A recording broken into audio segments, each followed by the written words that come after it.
ะโตสัมมาสัมพุทธัสสะนะโมตัสสะภะคะวะโตอะระหะโตสัมมาสัมพุทธัสสะนะโมตัสสะภะคะวะโตอะระหะโตสัมมาสัมพุทธัสสะพุทธังสรณังกัจฉามิธัมมังสรณังกัจฉามิสังฆังสรณังกัจฉามิตุติยัมปิพุทธังสรณังกัจฉามิ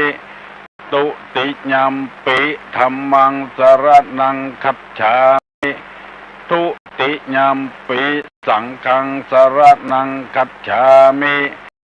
ตติยัมปิพุทธังสรณังกัจฉามิตติยัมปิธัมมังสรณังกัจฉามิตติยัมปิสังฆังสรณังกัจฉามิอิติปิโสภะคะวะอะระหังสัมมาสัมพุทโธวิชชาจารณะสัมปันโนสุขโตโลกาวิทูอนุตตโรปุริสธรรมสารถิสัทธาเทวมนุษสานังบุตโธภควติสวากขาโตภควตาธัมโมสันติติโกอากาลิโกเอหิปัสสิโกโอปนายิโกปัจจัตตังเวทิตโพวินโยหิติสุปฏิปันโนภควโตสาวกสังโฆอุชุปฏิปันโนภควโตสาวกสังโฆยายะปฏิปันโนภควโตสาวกสังโฆสามิจิปฏิปันโน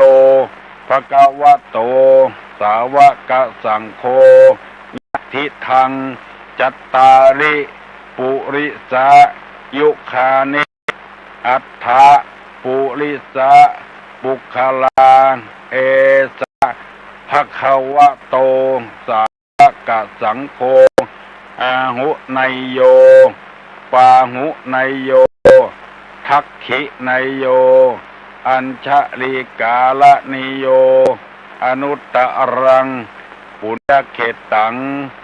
โลกัสสาติกราบหนึ่งกราบสองกราบสามกาเลนะธรรมัสสวนังเอตัมมังคารมุตตัมมังมาแล้วมาแถมแล้วเสียงกองเสียงกองเสียงมองต่ำเข้าเสียงตู้เจ้าเตสนาธรรมมาถึงในบ้านมาถึงบนเฮือนมาถึงในเฮือนมาถึงในสุดมาถึงในห้องครัวมาถึงในห้องน้ำมาถึงในรถในลาที่ท่านทั้งหลายกำลังขับอยู่ฟังอยู่มาถึงกูตี้กูตางที่ท่านทั้งหลายรับฟังวิทยุเปิดวิทยุรับฟังทุกวันบ่มีวันหยุดเป็นเสียงที่เป็นสิริมงคลเพราะเหตุว่ามีคนมาบอกฮือตุลุงว่าตื่นมาเมื่อเจ้าถ้าได้ยินเสียงตุลุงแล้วมันม่วนใจมันสบายใจสุขใจความสุขอยู่ที่ความพอใจความสบายอยู่ที่ความพอใจถ้าเกิดบ่พอใจขึ้นมาแล้วเสียงอันใดก็ตามมันจะบ่มีความสุขความสุขนี้เป็นยอดแห่งความสุขทั้งปวงถ้าใจสุขแล้วอย่างอื่นมันสุขกันหมดเจ็บเป็นเย็นอุ่นอยู่ก็มีความสุขบ่มีสตางค์ติดตัวสักบาทก็มีความสุข เพราะมันสุขที่ใจถ้าใจบ่สุขแล้วมีความรู้เท่าใดก็บ่มีความสุขมีหุ่นรูปร่างงามปานใดก็บ่มีความสุขมีเงินมีทองกองเต้าหัวก็บ่มีความสุขมียศถาบรรดาศักดิ์ก็บ่มีความสุขเพราะใจบ่เป็นสุขธรรมะนี่เกี่ยวข้องกับทางใจโดยตรงตัวลุงจะเสนอให้พี่น้องทั้งหลายได้มีความสุขเหมือนกันทั่วหน้าพระพุทธเจ้าก่อนจะตรัสรู้มีมาผจญทิดามารมาสำแดงอาการต่างๆฟ้อนรำขับร้องเสียงไพเราะเจาะใจฮือพระองค์พระองค์ก็บ่ยินดีบ่ยินร้ายเพราะจิตใจบ่ไปจดจ่อนางสามคนชื่อว่านางตัณหานางราคานางอรดีตัณหาแปลว่าความอยากจะไปเสวยบ้านเสวยเมืองบ่ต้องมาทุกข์ทรมานกลางป่าง่าไม้จุยจะเสวยอันใดมีคนต้อนรับขับสู้เสด็จไปที่ไหนก็มีคนต้อนรับขับสู้ทรงพระเจริญอยู่ตลอดเวลาอยากจะให้กลับไปเสวยราชสมบัติแทนพระบิดาพระเจ้าสุโธทนะนางราคาคือนางความกำนัดยินดีมักใคร่ในอารมณ์ที่ชอบใจในกิเลสกรรมต่างๆราคะเกิดขึ้นนางอรดีคือนางตึงเครียดนางตึงเครียดความเครียดอรติความตึงเครียดความเกิดขึ้นสับสนโอนมานกินบ่ได้นอนบ่หลับมือก่ายหน้าผากคิดไป108,900กลัวลูกบ่ดีกลัวเมียบ่ดีกลัวบ่ดีกลัวเข้าของทรัพย์สมบัติที่หามาได้มันจะเสื่อมทรามลงไปเพิ่นฮ้องกันว่าความเครียดเกิดขึ้นแล้วในที่สุดพระองค์ก็นึกถึงบารมีที่สร้างมานักต่อนักแล้วบ่ฮื้อมารหมู่นี้มาผจญหมู่เสนามารพญามารวุ่นวายมัดจิตใจก็นึกถึงบารมีที่สร้างมาแต่อดีตชาติปางเมื่อเป็นเตมญะเตมิยะพ่องเป็นเจ้าสุทนพ่องเป็นมโหสถพ่องเป็นพญากุศลาชพ่องได้เพ็ญมาจงขนาดนักเจ้ามโหสถอย่างหมู่นี้เอาหันนางธรณีหูดนผมพญามารเสนามารทิดามารไหลไปหมดนั่นก็คือขอให้พ่อแม่พี่น้องผู้ฟังทั้งหลายนึกถึงความหลังที่เราได้บำเพ็ญมานักต่อนักแล้วความสำเร็จเกิดขึ้นเฮากูย่างแล้วพญามารความเครียดนั้นจะได้หายไปมายอมรับเอาธรรมคำสอนของพระพุทธเจ้ามาปฏิบัติรูปร่างกายของเฮาสารพัดตินบางหักมือบางงอตาบางหูบางนวกก็เป็นผลสำเร็จของเฮาแล้วเขี้ยวก็เกี้ยวได้ลิ้นก็สัมผัสได้ตาก็หันได้เป็นผลสำเร็จของเฮาแล้วใครห้ามใครเรียนหนังสือพ่อแม่ก็ส่งจนสุดแล้วอันนี้ผลงานของเฮาเหมือนกับพุทธเจ้านึกถึงที่ปังก่อนได้เป็นพญาเวสสันตละพ่องอย่างพ่องถ้าได้งานก็ได้ทำการงานสำเร็จตามความประสงค์แล้วได้กินเงินเดือนแล้วให้แต่งงานก็ได้แต่งงานแล้วถ้าได้ลูกก็ได้ลูกแล้วยศถาบรรดาศักดิ์ก็ได้เป็นแล้วเป็นครูบาอาจารย์3 4 4 5ขึ้นไปได้เป็นกูยังอันนี้คือบารมีที่เราสร้างมาถ้ามานึกถึงอย่างนี้แล้วเราจะบ่เครียดเราจะมีความพอใจกำจัดความเครียดความโลภความโกรธความหลงความอิจฉาตาร้อนไปบ่คอยภัยบ่อิจฉาภัยทำหน้าที่ของเราก็มีความสุขแล้วแต่ว่าตุลุงไปโรงพยาบาลมากลับมาถึงบ้านเมื่อค่ำ3 โมงถึง4 โมง หลวงปู่พุทธอิสระเพิ่นว่าในหลวงของเฮาเนี่ยบัดใจคนธรรมดาที่ว่าธรรมดาในหมายความว่าใดถึงวันศีลเพิ่นจะอย่างสามัญชนในนั้นนุ่งขาวห่มขาวปฏิบัติธรรมเสวยพระกายอาหารมื้อเดียวกินข้าวคาบเดียวปฏิบัติธรรมอยู่ในห้องพระไหว้พระจุดธูปจุดเทียนนุ่งขาวห่มตุลงว่าใครคือขอเมตตาป้องออกแม่ออกพี่น้องที่ฟังเวลาเนี้ย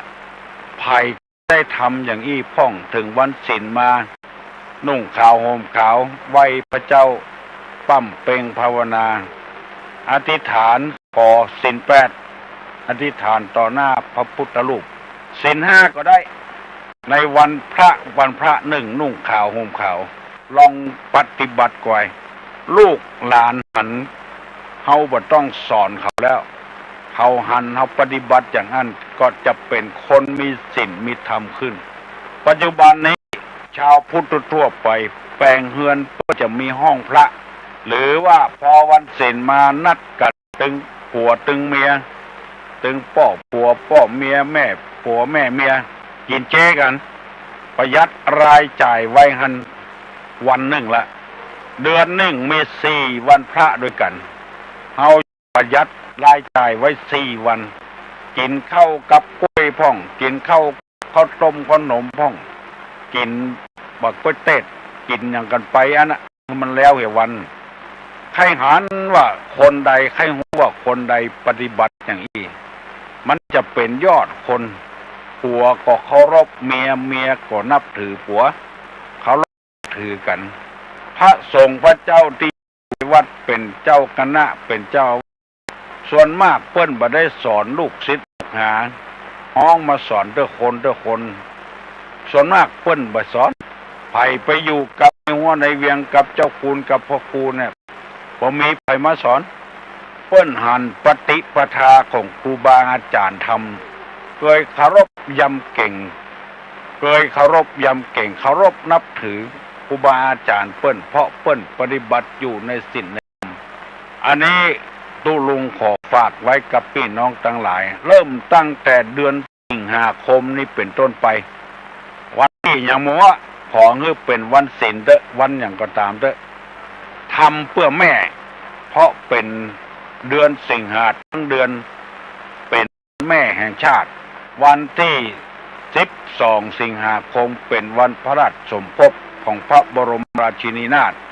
ถึงวันศีลมายังการงานกรรมถ้าไปรับจ้างหนุ่มกำลำไม้อันนี้บอกว่าแล้วบ่ได้บังคับกันเพียงแต่ตุลุงเสนอให้ฟังบ่ได้ลองทำก่อยครอบครัวนั้นจะมีความสุขอย่างประหลาดความดีเราก็ทำไว้นักหนาป้าบ้านมาแล้วผลสำเร็จเกิดขึ้นมาแล้วทำต่อไปแถมต่อยอดเรื่องมันขอฝากไว้เนอะพี่น้องทั้งหลายใครจะว่าอย่างก็ตามเด้ออย่าไปสนใจมัน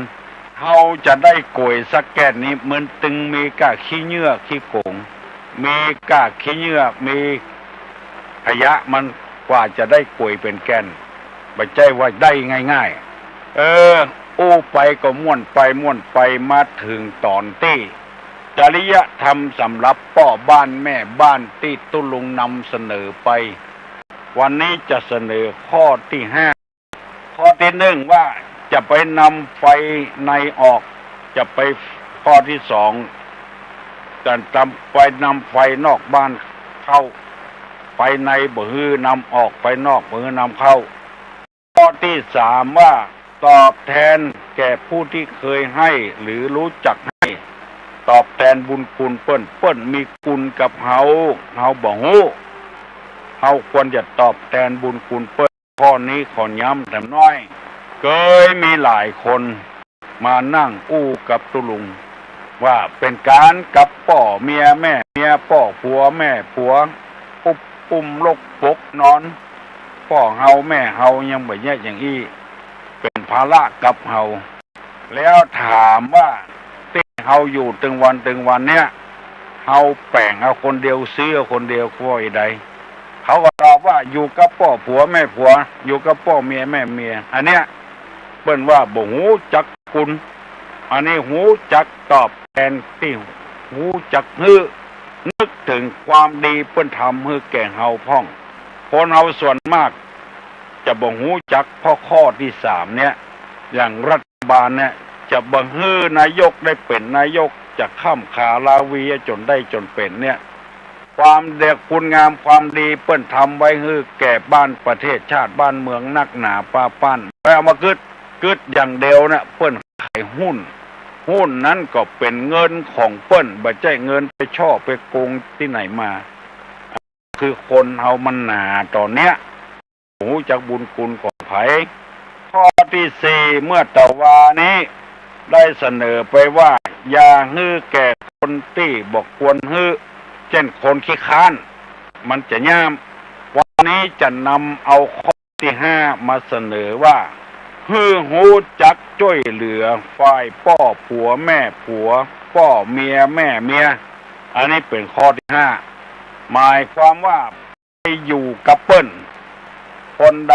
ไปอยู่กับเปิ้นคนใจไปอยู่กับเมียไม่ยิงมาอยู่กับผัวเปิ้นบอกว่าช่วยเหลือการงานของพ่อผัวแม่ผัวพ่อเมียแม่เมียหรือช่วยงานผัวช่วยงานเมียบ่อยู่บ่ได้ช่วยกันเนี่ยช่วยกันทำบางคนนี่เก่งซักเผียวผ้าเผียวครัวพุ่นบอกว่าของผัวบอกว่าของเมียบอกว่าของลูกของเต้าบางรายนี่ได้ข้อมูลที่บ่ถูกว่าเป็นประจายแล้วบ่ต้องแยกการอย่างการบ้านการจองในธรรมจริยธรรมนี่เปิ้นบอกว่าช่วยกันเฮาใจช่วยกันเฮากินต้วยกันควรจะช่วยกันเมื่อเมียกำลังทำกับข้าวผัวก็ต้องอุ้มเอาลูกไว้บ่ให้มันไปซุกไปซนไปกวนเมียเมื่อผัวการทำงานอันใดไปแล้วเมียก็ต้องช่วยต้องเหลือกันฝึกหัดด้วยกัน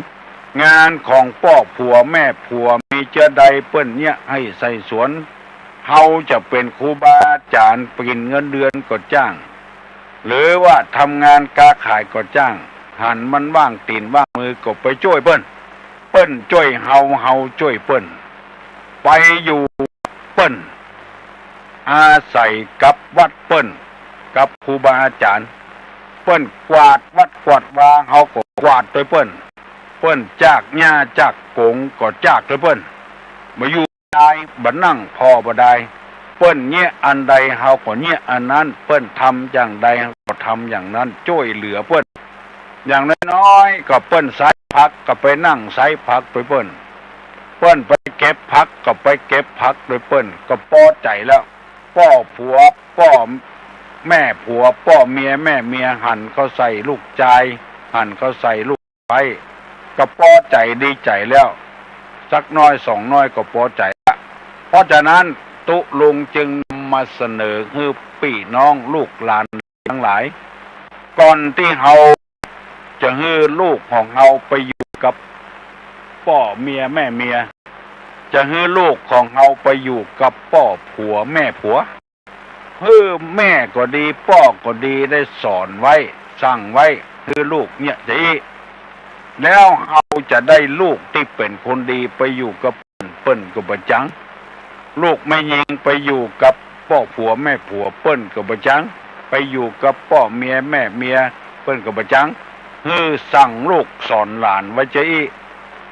เปิ้นเนี่ยไอ้หยังจ้อยเปิ้นเน้อลูกเน้อเปิ้นปลูกพริกปลูกมะเขือมีเวลาก็ไปหั่นเด้อจะไปถือว่าตัวเป็นเจ้าเป็นนายเป็นทหารเป็นตำรวจเป็นครูบาอาจารย์เป็นพ่อค้าพาณิชย์เป็นข้าราชการบ้านเมืองบ่เอาตัวเปลือกพวกกับให้กับสวนบ่ใช่มันบ่ดีมันก็ดีแต่ว่าต่อยอดขึ้นให้มันดีขึ้นให้เปิ้นได้ชอบใจเวลาที่มันเหลือสมมุติว่าเฮาไปเนี่ยเวียกเนี่ยการไปทำการทำงานเวลาที่มันเหลือปิดหน้าต่างปิดประตูช่วยคนงานพ่องเยอะเขาจะชอบแถมจัดนักลองตำโต๊ะตำตั้งตำอังที่เฮา ทำงานทำการทำงานส่วนมากเขาจะมีคนใจทำคน ถ้าเขายังมีเวลาเหลืออยู่พยายามช่วยคนท้ายรถคนโตยรถเจ็ดล้างให้เปิ้นเอารถไปล้างไปเจ็ดหูหันน้อยนี่น้อยไม่ใช่ว่าขับรถแล้วก็ยูเข้าตีเก็บรถเถียแต่อันน่ะวัน100 คืน100 วันเวลานอกนั้นไม่ใช่หาเนี่ยอย่างก็ไปนั่งสุ่มกินเหล้ากินยากันต้องทำกวยเตอะข้อที่5นี่ที่ว่าช่วยเหลือเพื่อฝ่ายกับเพื่อนตีตุลุงว่าผลแล้วว่ามีลูกศิษย์ของตุลุงเนี่ยเป็นครูไปสอนมาลาตุลุงว่าตุเอาจะไปสอนท่านสอนนี่เนอะเปิ้นจบครูละตุลุงก็เลยสอนเปิ้นไปอยู่ที่ใดก็เปิ้นก็ว่าเป็นข้าวเป็นน้ำก็ไปกินเงินเดือนไปกินข้าวเดือนกับเปิ้นก็เลยสอนไปกินข้าวเดือนกับเปิ้นได้3 เดือนเดือนต่อไปบ่ได้เสี่ยงกระตังละเจ้าของบ้านเปิ้นว่าครูต่อไปนี้บ่ทางออกสตางค์เด้อเพราะจะได้ตุลุงสอนอย่างเงี้ยเปิ้นโบหลัวก็ช่วยเปิ้นบ่ใช่เป็นครูกำช็อกเขียนหนังสืออ่านหนังสือสอนนักเรียนบ่ได้วันธรรมดาวันตัดวันสิตัดวันติดกับวันเสาร์กะเก็บดอกดวงใส่ขันฮื้อคนเท่าไปวัดไปว่าเปิ้นดังไฟนึ่งข้าวหุงแกงจ้วยเปิ้นใส่ผักจ้วยเปิ้นปอกบ่ฟักโบะบ่ฟักจ้วยเปิ้นจะแกงหยวกไปตัดต้นกล้วยมาฮื้อเปิ้นจ้วยตลอดเวลาจ้วยเนี่ยกินเนี่ยว่านึ่งข้าวเป่าไฟจ้วยเปิ้นทำอาหารการกินการบ้านการจองในพื้นตะล่างกลางควงก็กวาดก็เพี้ยวฮื้อเปิ้นในให้ในสวนเปิ้นไปเพี้ยวให้เพี้ยวสวนไปเพี้ยวโดยเปิ้นในที่สุดมากินข้าวเดือนได้3 เดือนเดือนต่อไปนั้นได้เสี่ยงกระต่างละอันเนี้ยเข้าอยู่ในหลักเนี้ยตุลุงก็เคยอ่านเคยเรียนมาในข้อเนี้ยทั้งที่บ่มีลูกเฮาก็เอาไปสอนเปิ้นปรากฏว่าลูกศิษย์ลูกหาก็ได้เป็นคนดีย้ายออกมาคนเฒ่ามาส่งแถวบ้านแผนจองให้ส่อกันอันเนี้ยเพิ่มเติมเสริมต่อให้พี่น้องทั้งหลายได้ฟังว่าเฮาไปบ้านเปิ้นเฮาช่วยเหลือเปิ้นสละบ้าสละแหงจะไปกูเสียเพียบเสียฤทธิ์น้ำใจดีอย่างอี้มันหาได้ยากตี้เฮาบ่แยกกันเพราะว่าพ่อแม่บ่ได้สั่งได้สอนลูกเต้า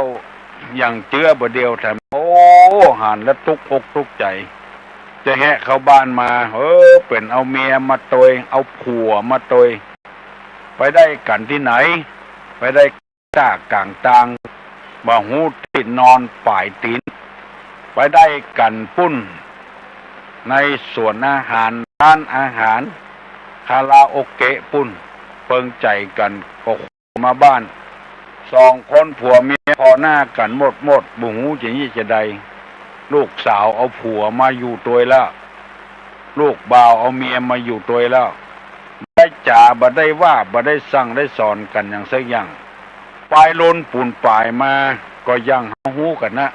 เอากันบัดจีลังบ่ยั่งยืนพิษหัวกันเถียงหัวกันเพราะพ่อแม่บ่ได้สั่งได้สอนไว้เหมือนในจริยธรรมที่ตุลุงนำมาเสนอก่อนที่ลูกเต้าเฮาจะไปเป็นผัวเปิ้นเมียเปิ้นพยายามอดทนสั่งสอนลูกเหี่ยก่อนมันจะได้เป็นฝั่งเป็นฝาขึ้นมาอันนี้นำมาเสนอมีหลายคนต่อหลายคนขอให้ตุลุงสอนเรื่องวิปัสสนากรรมฐานบ่ฮู้อย่างเงี้ยจะได้ลดกันเดียวหัวก็ดีใส่คนโดยสารก็ดีตุลุงก็เลยปฏิเสธไปเหียการเทศนาธรรมเนี่ยมันมีอยู่2 แบบอันหนึ่งคันทะธุระอันหนึ่งเรียกว่าวิปัสสนาธุระคันทะธุระนี่หมายถึงการสอนธรรมะ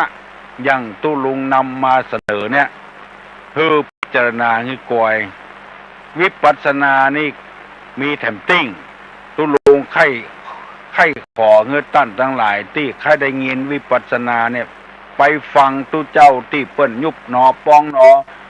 สวรรค์ชั้น 1ชั้น 2ชั้น 3พ้นถ้าอย่างเฮือตู้ลงออกถึง2อย่างนั้นมันเป็นที่ข้อลำบากมีตำราก็มีตำราก็มีจะเอาสอนเชื่อใดก็ได้ขอให้ตู้ลงเกี่ยวตางเส้นนี้ก่อนใครจะมาแนะนำฮือสอนอันนั้นฮือสอนอันนี้ตู้ลงจะเอาไว้มรุนถ้าว่ากรรมสอนของตู้ลงที่ได้นำมาเสนอให้พี่น้องทั้งหลายนี่ได้มันหมดมันเสี่ยงก่อนจะฮื้อมันเหมือนใจจะฮื้อเตศทำจันทกุมารกับปัญหาพญายักษ์ในเตศบ่ได้แล้วเพราะว่าเสียงบ่ดีแล้วฮัลโหลลูกนึง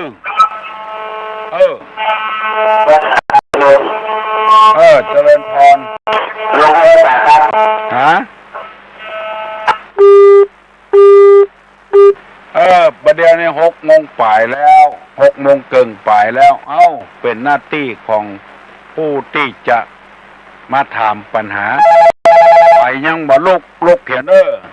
แล้วตุลุงจะได้บอกเลยว่าถ้าเสียงมันโอ้นี่จะปิดทีเพราะมีคนมาบอกว่าถ้ามันเสียงโอ้นี่คือตุลุงเขียนเพราะคนฟังบ่รู้เรื่องฮัลโหลไว้สานะครับฮะไว้สาครับตุลุงครับนะครับไว้สาบ้านไหนก็ฮัลโหลถ้ามันเปิดออกมาเสียงโอ้ตุลุงจะปิดทันทีเพราะว่าคนฟังบอกคือตุลุงว่ามันบ่ม่วนหูและตุลุงบ่ใจแกล้งตุลุงบ่ใจแกล้งตุลุงฟังตลอดเวลาแต่มีคนมาแนะนำหลายวันแล้วถ้ามันโอ้นี่มันบ่ม่วนหูคนอื่นหลายคนแต่ตุลุงนี่บอกว่าหยังเอาเจียงโอ้มันดักก็เจนจะอู้วันนี้ขอสัญญากันว่าถ้ามันโอ้แล้วก็จะปิดทันทีละจะให้คนอื่นอู้ต่อภัยยังบ่ลุกเห็นลุกเห็นรับเด็กลุกเจ้าได้เป็นเจ้างัวหลาย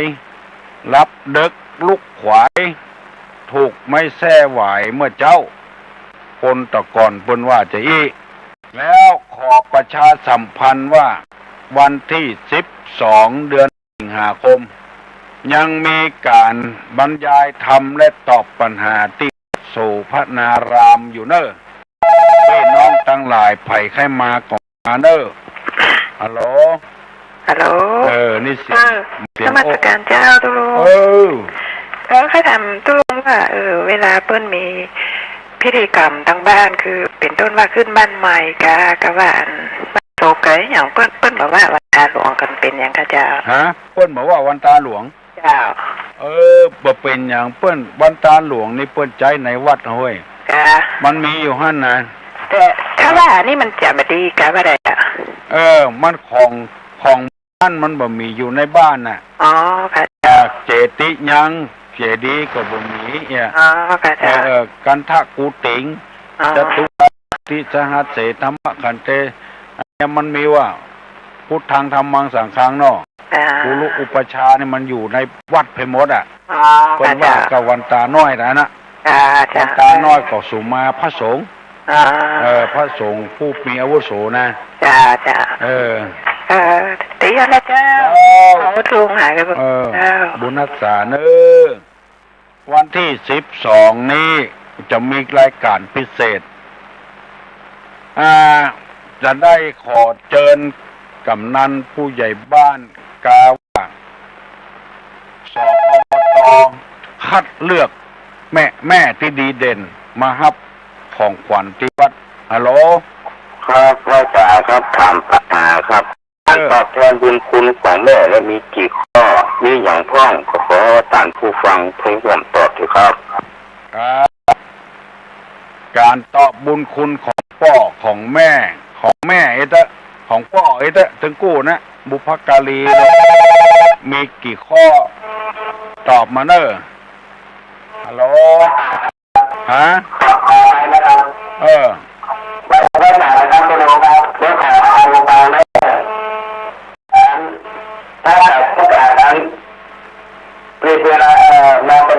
บัติตามบรรจุได้ครับปัจจุบันผมอยู่เนี่ย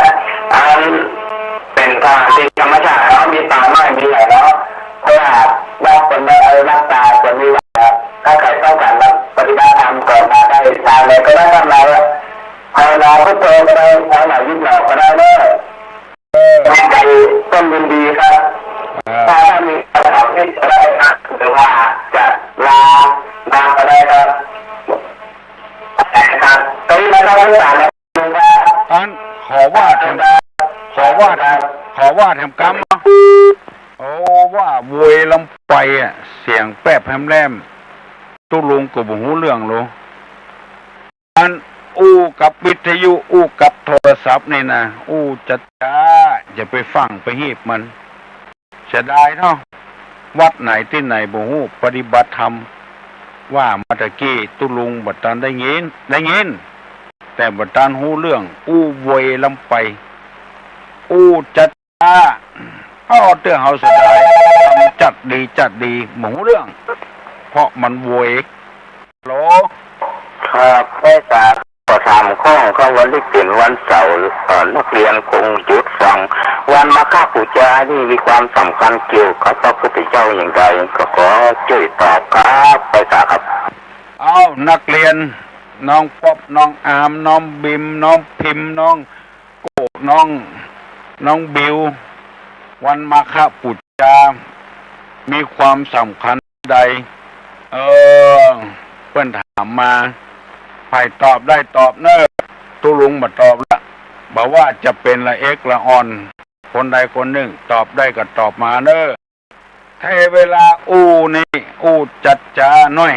จะไปอู้บวยอู้ไปฟังแล้วบ่หูเรื่องเฮาเตือนจะได้ตูเจ้าเปิ้นเทศกรรมจัดดีฟังหูเรื่องไปเหรอเพราะว่าไปอู้บวยแล้วไปบัดถ้าฟังได้มันฮัลโหลขอน้องเจ้าน้องป๊อบเจ้าน้องป๊อบตอบฝั่งม่วงแหละตอบว่าเจอใดเป็นวันที่พระพุทธเจ้าเป็นสรุปวิพากษ์เจ้ามันคนละวันน้องป๊อบคนละวัน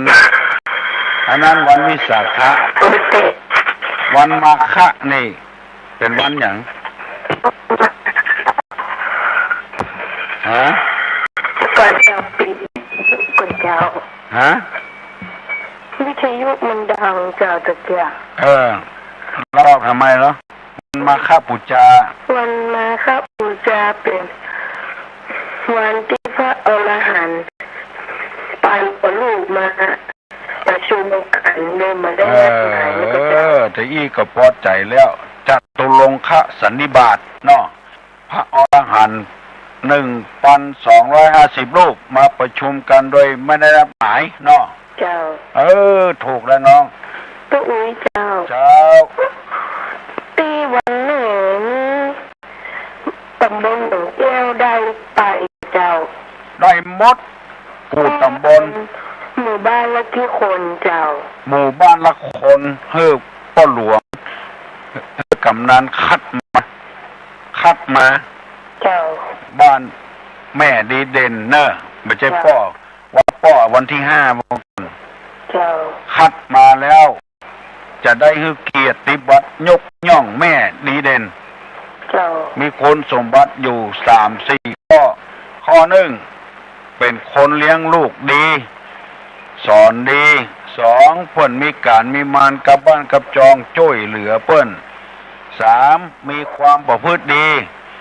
แม่บ่กินเหล้าแม่บ่เล่นไพ่แม่บ่ไปเอวแล้วก็แต่ข้อหนึ่งวันพุธทุกวีจะบอกเฮอเนอะ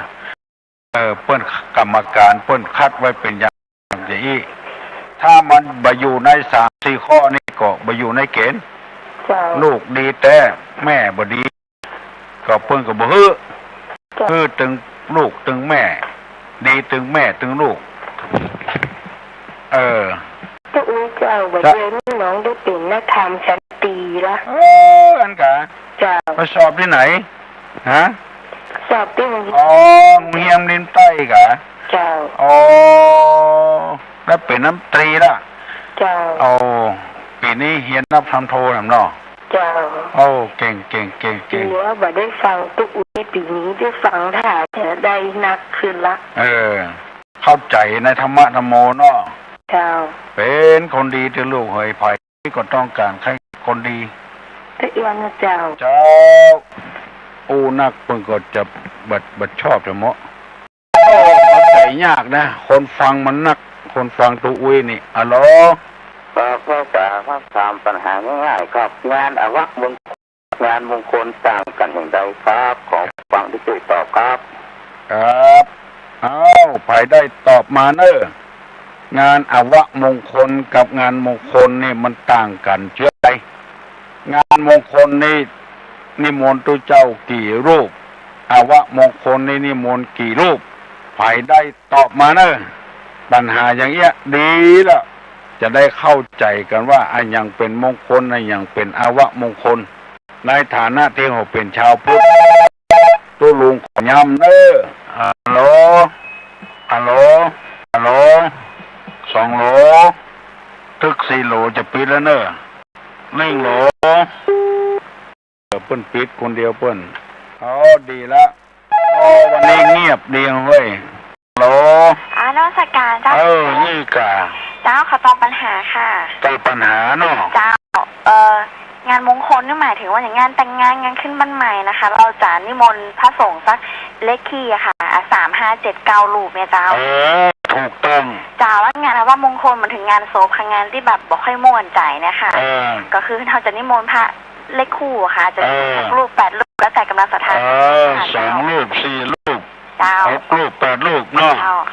ถูกต้องแล้วครับเจ้าเก่งเขามาจากไหนฮะสันปะตองเจ้าสันปะตอง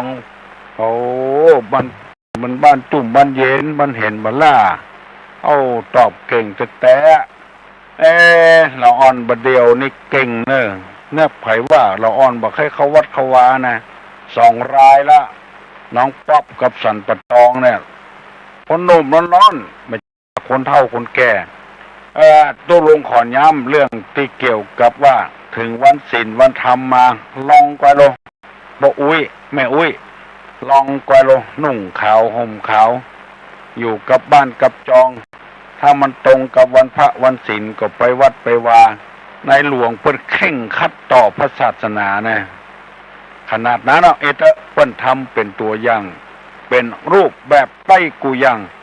เป็นครอบครัวที่มีความสุขไปที่ไหนก็ไปกันเป็นหมู่เป็นปุกมันซึ่งมันตรงกันข้ามกับคนธรรมดาเฮาดีบ่ได้เอาเป็นตัวอย่างถือว่าไปอย่างหนึ่งเมียไปอย่างหนึ่งยิ่งเป็นเจ้าเป็นนายสมหายบักใกล้กันกำแล้วคุณนายไปเหี่ยติ้งเจ้าไปเหี่ยติ้งอยู่คนตี้คนต่างบักเข้าหากันในหลวงนี่เป็นครอบครัวที่อบอุ่นเปิ้นเป็นตัวอย่างเฮาลองทำเป็นตัวอย่างอย่างในหลวงเปิ้นจะบ่ผิดบ่พลาดนะทุกลุงว่านะทำไปเถอะถึงวันศีลวันธรรมย่างการย่างงานเนี่ยกรรมวันใดถ้ามันตรงกับวันเสาร์วันติดสมะครอบครัวมีความสุขบานหวานใจบ่เดียวซ้ำคิดไปแถมอย่างละวันเสาร์วันติดการอย่างการงานย่างไปเอวแถมะปากันไปกินข้าวหันนั่นหันนี้แถมะบ่ได้นุ่งขาวห่มขาวอย่างคนที่เข่งคัดในศีลในธรรมตุลงนำมาเสนอไว้เนอะวันนี้ผู้ฟังมีนักจำนวนนักถ้าหากว่าปฏิบัติได้ลองกวยสัก4 อาทิตย์4 วันพระเดือนหนึ่งมีอยู่4 อาทิตย์4 วันพระมี2 วันพระลองกวยกันออก8 ค่ำแฮม8 ค่ำเดือนดับเดือนเต็งลองนุ่งขาวห่มขาวปฏิบัติธรรมบ่ต้องอะไรอย่างนั้นก็หัดกินอาหารที่มันง่ายๆบ่ต้องนัดกันไปต่ำร้านอาหารต่างๆที่พวกเนี้ยกันมันเป็นสังคมที่มันบักกลมเกลียวกันนะถ้าเราอยู่กับบ้านกระจองเข่งคัดต่อศาสนามันจะดีขึ้นเพราะว่าพระพุทธศาสนาในกฎสอนให้คนละความชั่วเพื่อทำความดีให้ ทำจิตใจให้สะอาดผ่องใสละความชั่วด้วยกายด้วยปากด้วยใจอันใดที่มันบดีแล้วละเหียฮัลโหลเจ้าตะลุงเจ้าตะกี้ของน้องก็รุดไปว่าจะตอบปัญหาอาว่ามงคลนั่นแหละอาว่ามงคลเพิ่นตอบไปแล้วตอบไปแล้วน่ะเพิ่นตอบไปแล้วก็แล้วไปเจ้าแต่ว่าน้องฟังอันพระครูเพิ่นเตศทำในวิทยุม่วนดีบ่เนาะปัญหาปัญญายากไปถึงอะไรอย่างไปถึงอะไรอย่างก็ที่6เลยเนี่ยท้องว่าอย่างบทที่6ไม่ใช่บทที่6ท้องว่าอย่างลุงเมื่อเย็นโลดลงไปเวียงว่าไปโรงยาว่าได้ฟังมาถามตุลุงหมูเรื่องไม่ใช่เป็นบทที่6เป็นท้องว่าอย่างก็ว่าอย่างลืมไปแล้วเนี่ยท้องว่าอย่างเป็นบทไม่ใช่บทที่6นะของว่าตอนนี่ก็มีเหมือนกันแต่ว่าตอนนี่เตจยังมาถึงแต่ของไอ้ฟังของพระครูนั่นก่อนพระครูวัดสมณารามก่อนก็ได้ดีฟังแล้วเพลินดีฟังแล้วเข้าใจมันดีลืมไปละว่ามาเต้าตื่นพระองค์เจ้าเดียวน้องกวางด้วยกันนะเจ้า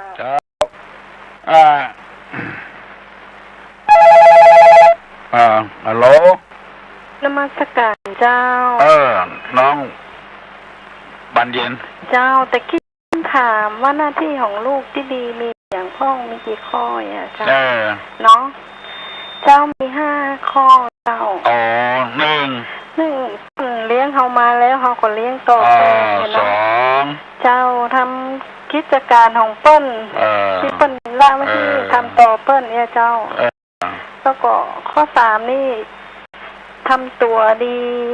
ทำตัวให้ดีเหมาะสำหรับที่เปิ้ลจะมอบไปอย่างมอบมรดกเจ้ามอบมรดกแล้วก็ข้อ4นี่ก็คงจะเป็นทักษะชื่อเสียงวงตระกูลไว้เจ้าแล้วก็ข้อที่5นี่ทิศบุญกุศลเมื่อเปิ้ลตายไปแล้วเปิ้ลเจ้าเขาจำได้แต่เจ้าเขาจะจำได้ไม่ผิดเหมือนกันนะเจ้าดีละแม่นละครับหน้าที่ของบุตรและธิดามันเดียวมันมาเป็นอย่างนั้นนะเนาะแต่ก่อนเปิ้นถ้าพ่อแม่เนี่ยนาก็เนี่ยนาตัวพ่อตัวแม่ถ้าพ่อแม่ตายละก็ทำนาต่อเปิ้นเก็บเมียงเก็บต้องไปเป็นพวกกาเมียงมาเลี้ยงลูกจนได้ดิบได้ดีจบจบบักเล่นกับเมียงสักคำเอาความรู้ไปเนี่ยกันอย่างอื่นอย่างเงี้ยเปิ้นบอกว่าพ่อแม่ที่ดีนี่จะพาลูกพาเต้าไปเนี่ยให้ไปสวนเอาลูกเอาเต้าไปโตยไปป่าเมียงเขียงดงก่อลูกเอาเต้าไปโตยถ้าตัวแก่มาแล้วก็สะให้ลูกสืบกันมาจนได้อยู่ดีกินดีหมู่นี้เป็นต้นอันนี้ว่าหน้าที่ของลูกของเต้าเวลาเปิ้นตายไปแล้วทำบุญอุทิศเปิ้นตานขันข้าวขันน้ำการตานทำกันอย่างที่เขาเนี่ยกันเนี่ยบางคนบอกเข้าใจกับว่าเปิ้นตานไปเมื่อใดเมื่อเบาไปตานเปิ้นนี่อย่างแถมเปิ้นพออย่าไปเกิดแล้วบือเปิ้นเกิดว่าเอาคนเดียวนะเอาใจตัวเองว่าให้ว่ายังก็ว่าไปเรื่อยๆวันนี้ตั้งไก่จะไปยินก็ว่าจะได้หมูไก่อย่างละปูนลำปางกาเมืองแป้กาเมืองน่านตั้งไผ่บัดได้เย็นไผ่โทรมานะเว้ยตั้งไก่ส่วนมากเป็นคนใกล้ฮัลโหลครับไว้สาปัญหาครับแม่ดีเด่นประกอบไปด้วยคุณสมบัติที่ข้อ3 ที่หลวงพ่อได้อธิบายไปน้องอย่างที่จำได้ก็ต่อปาเนอร์1เลี้ยงอย่าง2ช่วยอย่าง3บ่กินอย่างนี้นะครับครับวันนี้ได้อธิบายไป3 ข้อเห็นแต่ข้อที่4นี่การเปิ้นลงความหันว่าจะต้องเงียบอย่างแถมแม่ เด่นควรจะได้รับรางวัลฮัลโหลนมัสการ โอ้เจริญพรอันนี้มึงแปลเลยวังจีนอันนี้มึงแปลวังจีนโอ้วังจีนบุญลุงลุงกำลังฟังลุงอยู่ก็ว่านั้นดักปิ้งอย่างไกลๆบ่ได้ยินโทรมาได้ยินเหรอวะชัดดีหมดเลยชัดดีชัดเจนดีก่อนวังจีนนี่ฝนตกอยู่แล้วตกเป็นเด้อเนาะน้อยตกน้อยๆบ่พอเดือดร้อนอย่างเนาะน้ำบ่ท่วมอย่างเนาะบ่เป็นเนาะหัวเดือน12เลยบ่ถึงเดือน12ยังบ่ถึงเดือน12เด้อครับแล้วมาตรการมื้อนั้นคนอื่นขอโทรไปบอกมาอู้ตุลุงฟังบ่ได้เนาะว่าได้ยินควายหมดนี่จะบ่เคยถามหยังอันคนอันนี้มันบอกคือกันบ่ได้นะเกี่ยวกับมารยาทนี่นะบอกว่าเก่งอกเก่งใจเพื่อนก็ถามน้อยเดียวฮัลโหลครับผมไว้สาครับก็มีตู้เรื่องส่งอย่างนี้ผมเคยถามสักน้อยเนาะครับก็สมัยเมื่อก่อนนี่คนเอาวัวเอาควายใส่น้าเนาะครับบ้านเราปีหนึ่งควายเนี่ยเปิดมาใส่น้านี่ใช่มันก็ไปใช่เนาะครับสอนเตียเดียวต้องปุ๊บห้อมเดี๋ยวนี้สอนกันแล้วก็ขัดตึงนะครับค่อยจำนะเนาะครับแล้วก็ยังตู้ว่าตะกี้เนาะครับว่าไงวันติดวันเสาร์โรงเรียนก็ดีลูกอยู่บ้านอยู่จองเนาะนาทีสอนลูกสอนเต้าเนี่ยกินนึ่งเข้าไปเนาะคนไปแอวห้างคนไปกินที่ห้างแม่เนาะแอวสามสีขาแล้วเดี๋ยวนี้เราอ่อนนึ่งเข้าผมจังจ้างแล้วจะเนี่ยกินผมจังแล้วก็เลยกลายเป็นพ่อแม่นำว่าอย่างนั้นเนาะครับนะผมก็เลยว่านอนมาเดียวนี้เนี่ยอย่างใครจ้างละเตาไฟก้อนเศร้าอย่างนี้มันหูจักแล้วเขาถามก้อนเศร้านะน้ำทุ่งกับหูจักแล้วเนาะน้ำทุ่งกับหูจักแล้วแล้วก็ปากกับหูจักแล้วแต่มาก่อนนี่เปิดมาเป็นนิ้วเป็นแจ้กันนักกับเอากระโหลกเปล่าเนาะกระโหลกเปล่าแต่ไม่ได้ซื้อเนาะแล้วก็แหมอย่างนึงที่ผมมันรักคอรักแง้งนี่นะกับที่ตัวลุงวานี่เนาะครับนั่นเนี่ยอย่างก็ถูกลืมไหมเดี๋ยวนะครับสอนนี่เราอ่อนใจสตางค์บ่ได้นะครับบางทีสอนนึกได้สตางค์ครับหาปูหาปลากำกวนละครับแล้วมันเลยกลายเป็นสมัยใหม่ปฏิก่อนสอนให้ชอบว่าหากินครับเอานอนนั่งหางไม้กาเข้าแพะเข้าป่าเก็บผักเก็บเห็ดกามมาสอนละครับไปสอนหรือจ่ายสตางค์ก็ยังสอนแต่มึงใส่สั้นได้สั้นว่าอย่างก็แม่พ่อแม่ก็กินเหล้าเหี้ยใส่เสื้อสายเดียวแล้วลูกเขาใส่เอาไปหวานให้ลูกได้บ่ครับไปได้ยังไงเนาะมันเฮียนตัวกันเนาะของปลาไว้เนาะตีตู้ของปังตึงว่าแล้วก็อยู่ไกลก็นี่หางโดงครับหางโดงนี่ไปไหนครับม้วนก็ม้วนเนาะครับได้สาระชัดเนาะครับชัดเจนดีเจ้านี่ใครเสียงโอ้ไปส่งเนาะครับครับนั่นก็ฝากถามละอ่อนน้อยเลยเนาะครับว่าปัญหาเนาะครับที่ตีนจ้ำเนาะสองตีนสีที่ตีนจ้ำแหนมดีๆบ่กินแหนมบ่ดีเนาะครับครับฟังไว้เนาะครับครับขอบคุณครับผมเจริญพรโอ้ดีอกดีใจเนอะลูกกันแย่งกันฮัลโหลขอบการนมัสการนะเจ้าลุงโสจังละปูนบุญธรรมเนาะครับผมครับคำสอนตุ้ลุงได้ดูดีติงวานคำสอนตุ้ลุงดูเดือดหลายการก็เข้มข้นถึงวันเข้มข้นถึงวันมุ่นถึงวันเอาในมันก็ติงอย่างนั้นตุ้ลุงเนาะไม่หยังมันก็มีปัญหาแต่ได้ตุ้ลุงนอกวันนี้อยากจะถามตุ้ลุงว่านะครับว่าขันเข้าขันเดียวเนี่ยเนาะเอาไปตามวัดเนี่ยนะครับเขาอุทิศกุศลไปคือหลายๆคนอย่างเงี้ยนะครับนับเปิ้นจะได้มาฮับด้วยกันว่าครับสมมุติว่าถึงของ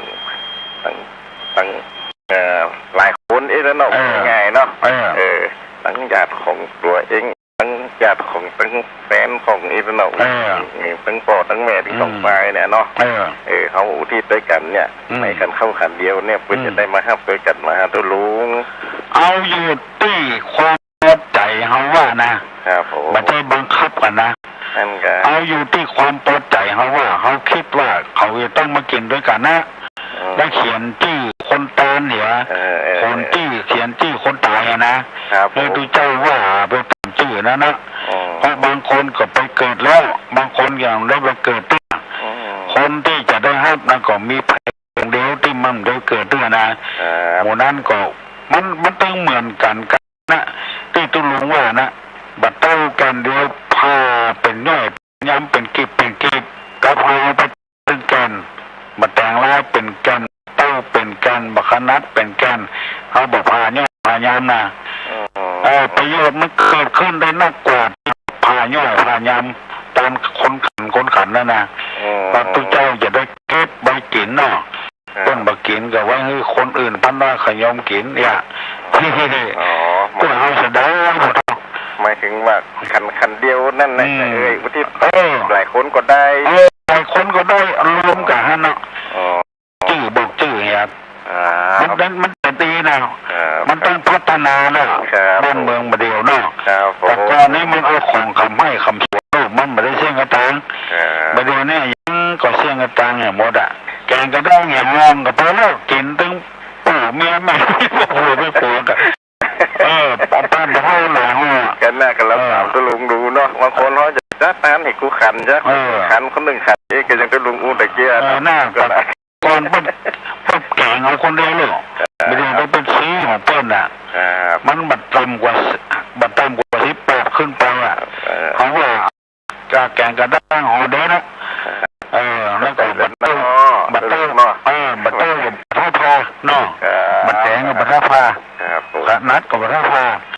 ใครจะเดียวผ้าซี่อ่ะกึดเอาแต่เนาะความสุขใจของมันเพลินจะเดินพรเนอะทำได้นะเจริญพรดีแล้วถามมาจากที่มันพัฒนาไปเห็นแล้วประเดี๋ยวนี้เขาปู่หูจะเนี้ยจะใดละกำพูก็พัฒนาไปตามนั้น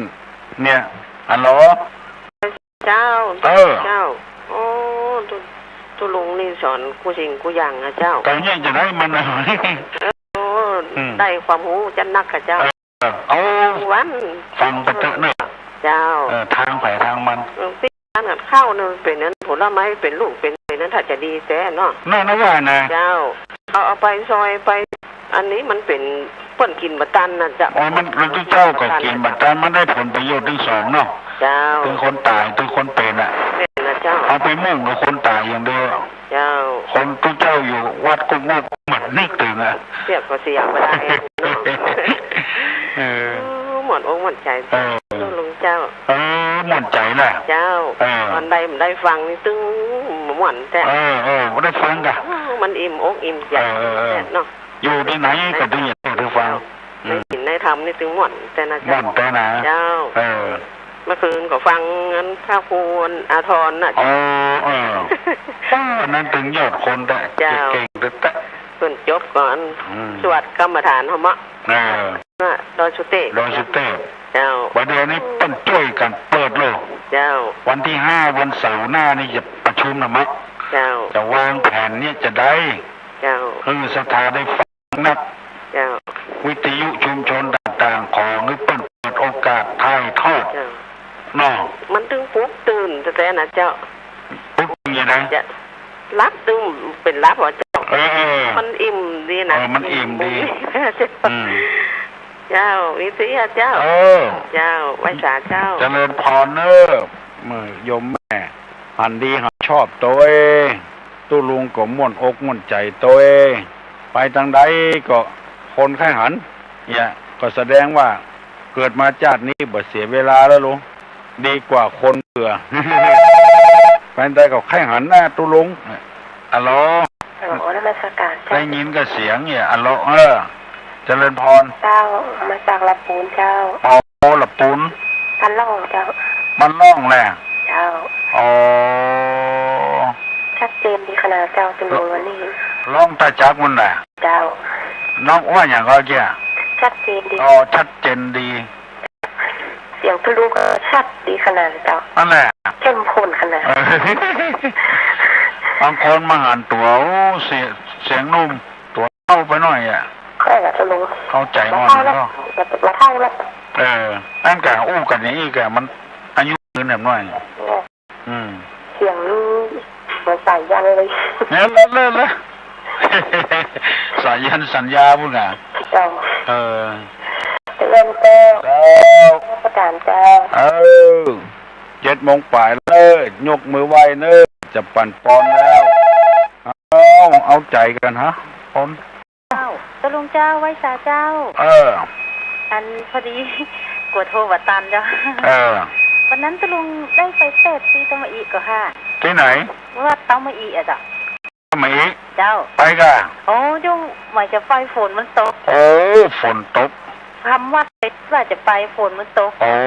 เตะกันเจ้าเลยบอกไปสักกลางเจ้าได้เปิ้นกลางนั้นเก้าอี้เต็มกลางควงใครนั่งไม่ได้สักคนเจ้าหัวตุลุงไปเจ้าลุงไปดึงดีเจ้ากลัวเปิ้นยกเลิกมันยกเลิกเปิ้นถึงบอกว่าประเด็นนี้มันยกเลิกฝนจะตกอย่างใดกับน้ำท่วมก็เอากันอยู่อ่ะเป็นย้ายไปเป็นวัดจ้ะแสดงว่าจะไปหันตุลุงค่ายหันเจ้าค่ายหันพระเอกแหละหันตุลุงพอดีเขาบอกขึ้นเมินแล้วก็เลยว่าต้องไปนะทำวันเสร็จแล้วฝนมันตกเจ้าก็เลยได้ไปเปิ้นใส่กันเทศจัดหนักวันนั้นตรงผมม่วนเนาะคนนักก็เจ้าคนนักศาลาก็เต็มวิหารก็เต็มตู้เจ้าเพิ่นกำขันแว่ท่านน่ะต้วยเนอตู้ลุงจะไปผ่าตัดเนอว่าได้เป็นหมื่นพวกน่ะเอาเทศน้อยเดียวบ่ค่อยม่วนน้อยบ่เอาก็สตางค์อ่ะเจ้าหลอนยังให้อยู่ว่าดักปิ้งอ่ะให้อย่างจะเสียดายกันทำก็ตุลุงมันแม่นเสียดายกันทำจะฟังตุลุงอ่ะมันหนักลำไปมันเกินกล้าลำไปเจ้าวันลบคนตุลุงแล้วค่ะเจ้าบุตรปั่นปอนเนอสปีติโยวัจจันตุสัพพะโลโกวินัสตุมาเอภาวะตวนตะลาโยสุขีทิคายุโกภาวะอภิวาตานาสีริสานิจังวุธาปจายิโนจตาโลธรรมาวัฏันติอายุวันโนสุขังปะลัง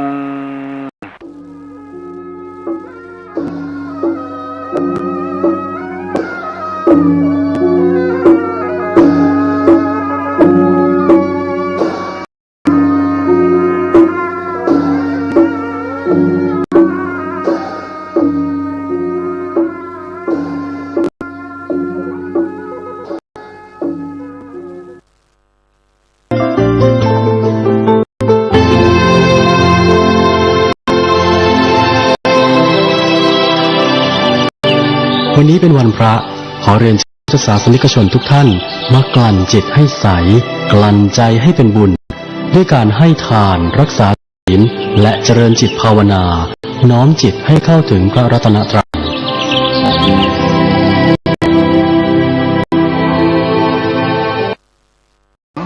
อำเภอพร้าวจังหวัดเชียงใหม่หลวงปู่ฟั่นจาโรวัดป่าอุดมสมพรอำเภอพันนานิคมจังหวัดสกลนครหลวงปู่คำดีประภาโสวัดถ้ำผาปู่อำเภอเมืองจังหวัดเลยครูบาพรหมาประมัตโกวัดพระพุทธบาทผ้า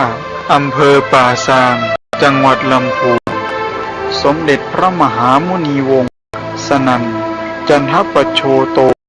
วัดนรนาถสุนทริการามกรุงเทพมหานครหลวงปู่สิมพุทธาจาโรวัดถ้ำผาป่องอำเภอเชียงดาวจังหวัดเชียงใหม่หลวงเหรียญวละลาโภวัดอรัญญบรรพตอำเภอศรีเชียงใหม่จังหวัดหนองคายพระธรรมวิสุทธิมงคลหลวงตามหาบัวยาสัมปันโนวัดป่าบ้านตาอำเภอเมืองจังหวัดอุดรธานีหลวงปู่อุ่นอุตตโมวัดอุดมรัตนาราม ภออากาศอำนวยจังหวัดสกลนครหลวงปู่อากินจโนวัดป่าไตรวิเวกอำเภอเมืองจังหวัดสุรินทร์หลวงปู่บุญจันทร์กมโลวัดป่าสันติกาวาสอำเภอชัยวานจังหวัดอุดรธานีหลวงปู่ชาสุภโภวัดหนองป่าพงอำเภอวารินชำราบจังหวัดอุบลราชธานีหลวงปู่บุญชินวันโสวัดป่าศรีสว่างอำเภอสว่างแดนดินจังหวัดสกลนครหลวงปู่เจี๊ยจุโธวัดป่าปุริปฏิปทารามอำเภอสามโคก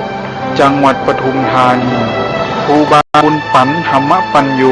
วัดร้องคุ้มอำเภอสันป่าตองจังหวัดเชียงใหม่หลวงปู่ผางจิตพุตโตวัดอุดมคงคาคีรีเขตอำเภอมัญจาคีรีจังหวัดขอนแก่นหลวงปู่บัวริปุณโญวัดป่าบ้านหนองแดงอำเภอหนองวัวซอจังหวัดอุดรธานีหลวงปู่วันอุตโมวัดถ้ำอภัยดำรงธรรมอำเภอส่องดาวจังหวัดสกลนครหลวงปู่จวนกุลเชษโถวัดเจติยาคีรีวิหารภูทอกอำเภอบึงกาฬจังหวัดหนองคายหลวงปู่สิงห์ทองธรรมวโรวัดป่าแก้วชนอำเภอสว่างแดนดินจังหวัดสกลนครหลวงปู่สุภาพธรรมปัญโยวัดทุ่งสว่างอำเภอสว่างแดนดินจังหวัดสกลนครพระราชพรหมยานหลวงพ่อฤาษีลิงดำวัดจันทรารามจังหวัดอุทัยธานีหลวงปู่ล่าเขมปัตโตวัดภูจ้อก้ออำเภอหนองสูงจังหวัดมุกดาหารหลวงปู่ผางปริปุณโญวัดประสิทธิธรรมอำเภอบ้านดุงจังหวัดอุดรธานีหลวงปู่ลีทิตธรรมโมวัดทิติธรรมารามอำเภอสว่างแดนดินจังหวัดสกลนครพระโพธิธรรมาจารย์หลวงปู่สุวัตสุวโจวัดป่าเขาน้อยจังหวัดบุรีรัมย์ครูบาสมหมายนันทิโยวัดคุ้มอำเภอขุนยวมจังหวัดแม่ฮ่องสอนครูบาอินคำอิทะนันโทวัดข้าวแท่นหลวงอำเภอสันทรายจังหวัดเชียงใหม่หลวงปู่บุญจันทร์จันทวโรวัดถ้ำผาพึ่งอำเภอชัยปราการจังหวัดเชียงใหม่พระนพีศรีพิสารคุณหลวงพ่อมหาทองอินกุศลจิตโตวัดสันติธรรมจังหวัดเชียงใหม่พระราชมงคลนายกหลวงปู่คำดีปัญโยภาโสวัดสุทธาวาสจังหวัดสกลนครหลวงปู่หลวงกตปุญโญวัดป่าสำราญนิวาสจังหวัดลำปางหลวงปู่พวงสุวีโรวัดป่าปูรูสันติวัฒนาอำเภอหนองหานจังหวัดอุดรธานีหลวงปู่สนันลักขิตสีโลวัดป่าสุกเกษมนิราชไทยอำเภอสว่างแดนดินจังหวัดสกลนครหลวงพ่อจันดีเขมปัญโยวัดศรีสะอาดอำเภอสว่างแดนดินจังหวัดสกลนครหลวงปู่ขานฐานวโรวัดป่าบ้านเหล่าอำเภอเวียงเชียงรุ้งจังหวัดเชียงรายหลวงพ่อดามบทสุมโนอาสมไผ่มรกตเอรุวันจังหวัดเชียงรายแม่ชีแก้วเสียงล้ำสำนักแม่ชีบ้านมีทราย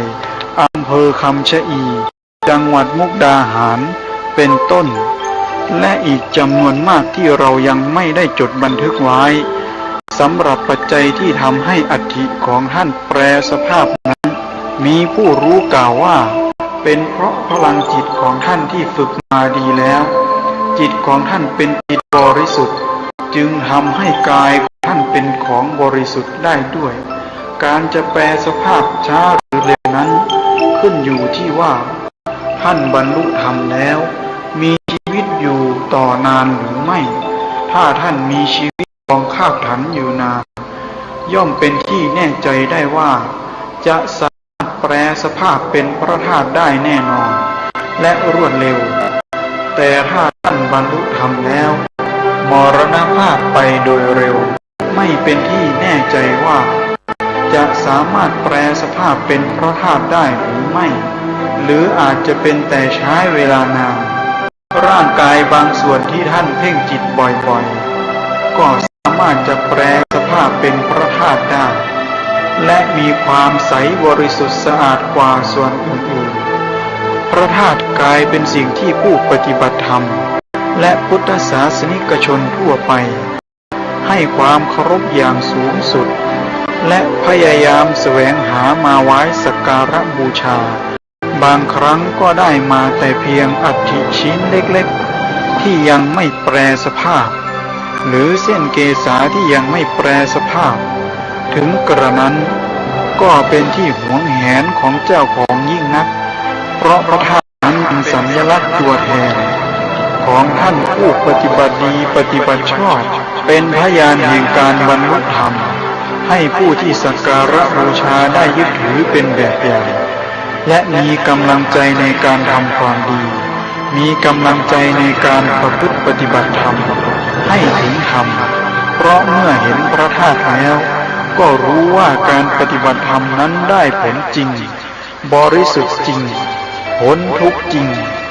แม้กายที่เป็นของหยาบยังแปรสภาพเป็นพระธาตุที่บริสุทธิ์งดงามและทรงคุณค่าหาประมาณมิได้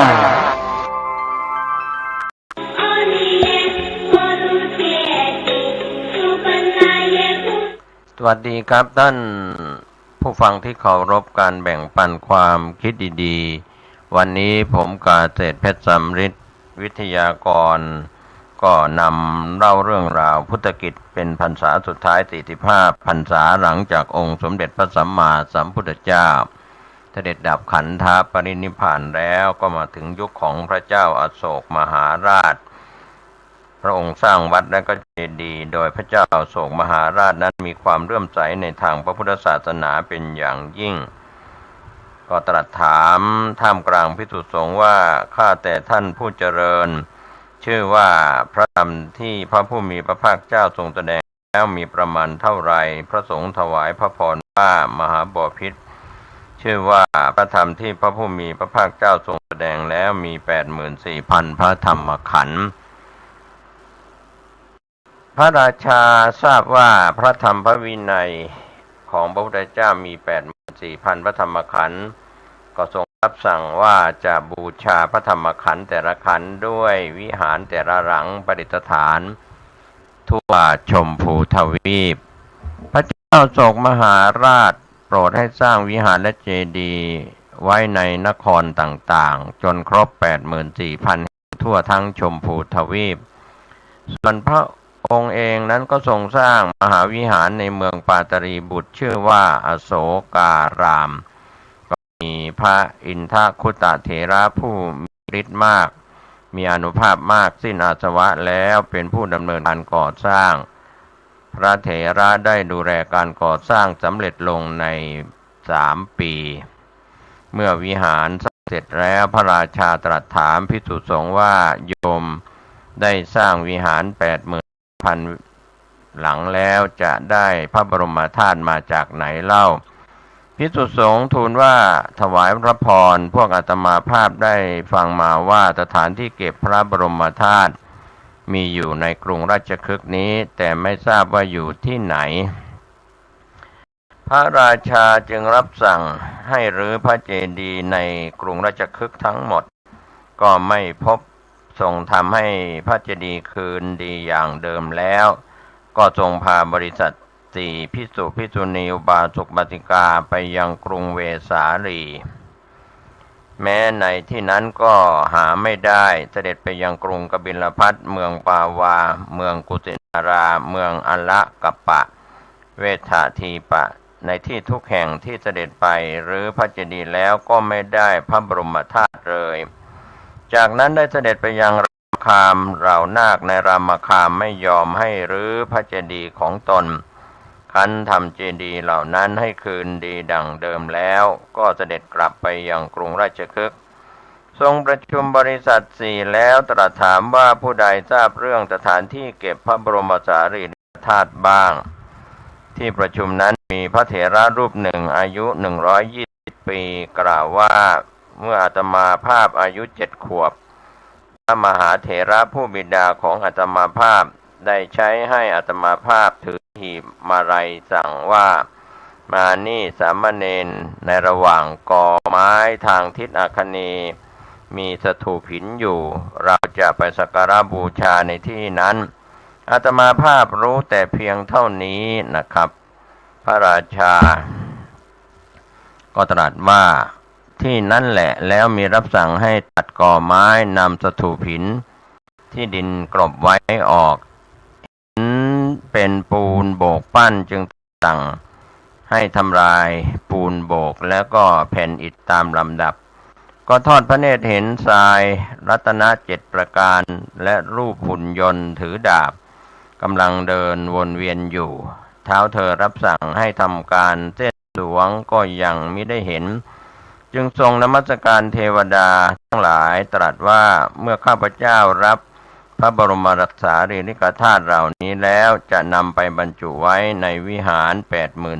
84,000 หลังเพื่อกระทำสักการะขอเทวดาอย่าทำอันตรายแก่ข้าพเจ้าเลยขณะนั้นท้าวสักกะเทวราชเสด็จจาริกไปทรงเห็นพระเจ้าอโศกนั้นแล้วเรียกวิสุกรรมเทพบุตรมาสั่งว่าพ่อเอ๋ยพระธรรมราชาอโศกจะนำพระบรมสารีริกธาตุไปเพื่อเผยแผ่แก่ชาวโลกเธอจงลงไปสู่บริเวณนั้นแล้วทำลายรูปหุ่นนั้นเสียวิสุกรรมเทพบุตรแปลงเพศเป็นเด็กชาวบ้านไว้จุกยืนถือธนูตรงพระพักตร์ของพระราชาก็ทูลว่าข้าจะนำไปมหาราชเจ้าพระราชาตรัสว่านำไปสิพ่อวิสุกรรมเทพบุตรก็จับสอนยิงสลักบังคับหุ่นยนต์ทำให้ทุกอย่างกระจัดกระจายไปครั้งนั้นพระราชาทอดพระเนตรเห็นแท่งแก้วมณี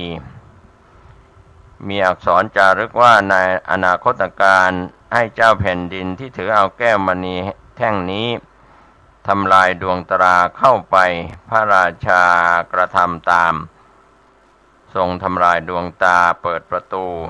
แล้วเสด็จเข้าไปบูชาพระบรมสารีริกธาตุภายในสถานที่นั้น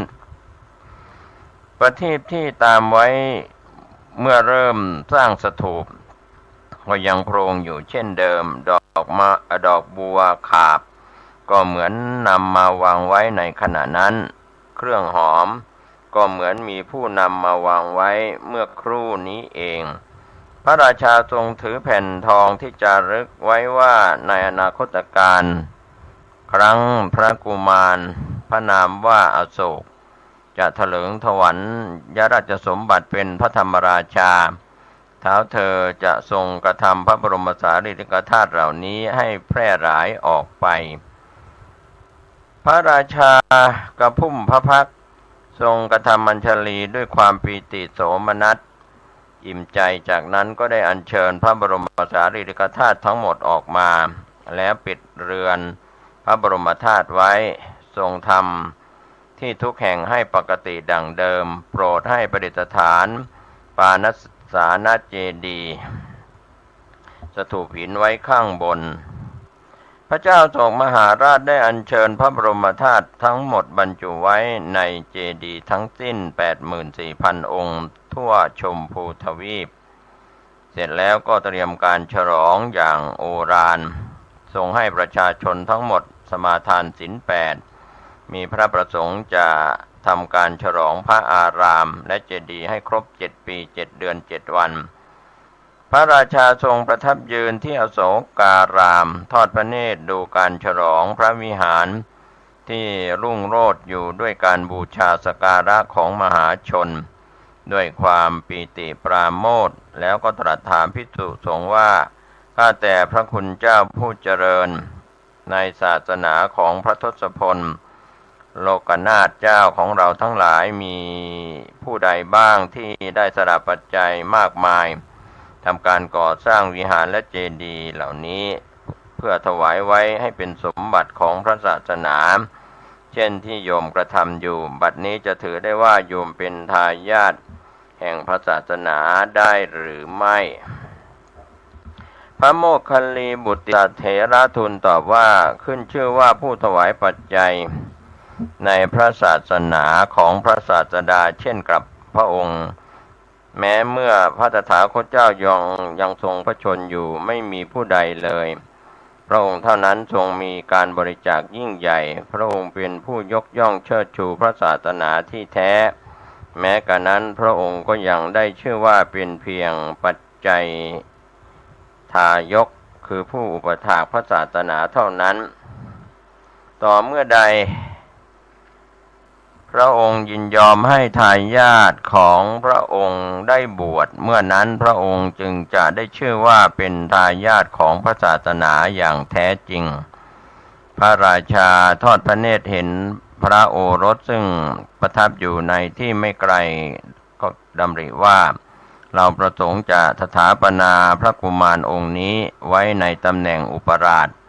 จำเดิมแต่เวลาที่ติสสะกุมารผนวดแล้วก็จริงอยู่แต่ถึงกระนั้นการบรรพชาเป็นคุณชาติอุดมกว่าตำแหน่งอุปราชเสียอีกพระราชาจึงตรัสถามพระโอรสและพระธิดาว่าเธอบวชได้ไหมทั้งสองพระองค์ประสงค์จะผนวดอยู่แล้วก็ทูลตอบว่าได้พระเจ้าข้าพระราชาทรงขอบใจพระราชโอรสและพระธิดามีพระราชหฤทัยเบิกบานตรัสกับภิกษุสงฆ์ว่าข้าแต่พระคุณเจ้าผู้เจริญขอพระคุณเจ้าทั้งหลายจงให้กุมารและกุมารีเหล่านี้บวชเพื่อกระทำให้โยมเป็นทายาทพระศาสนาเถิดพระราชา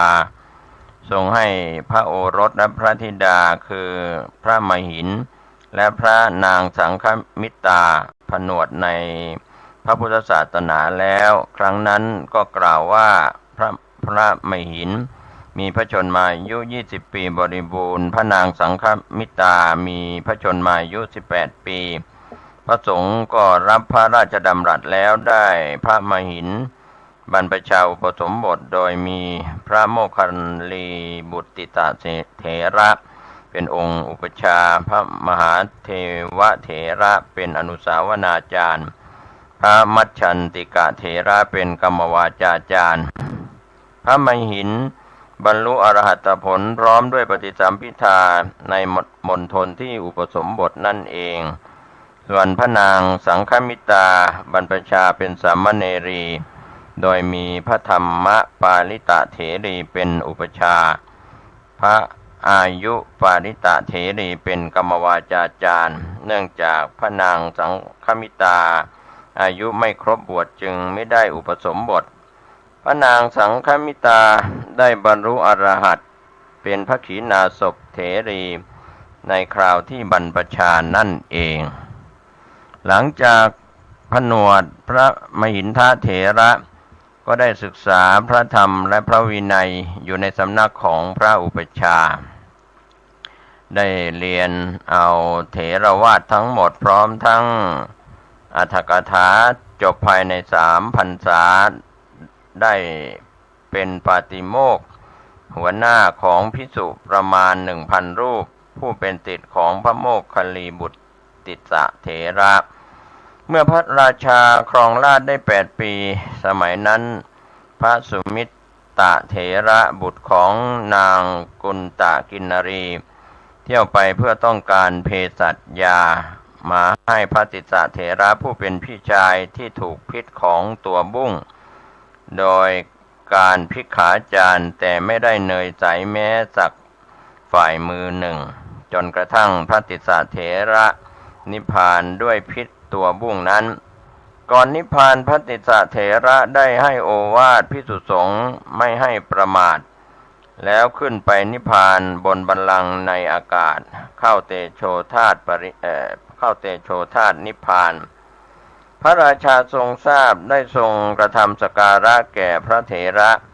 มีพระดำรัสว่าแม้เราครองราชย์อยู่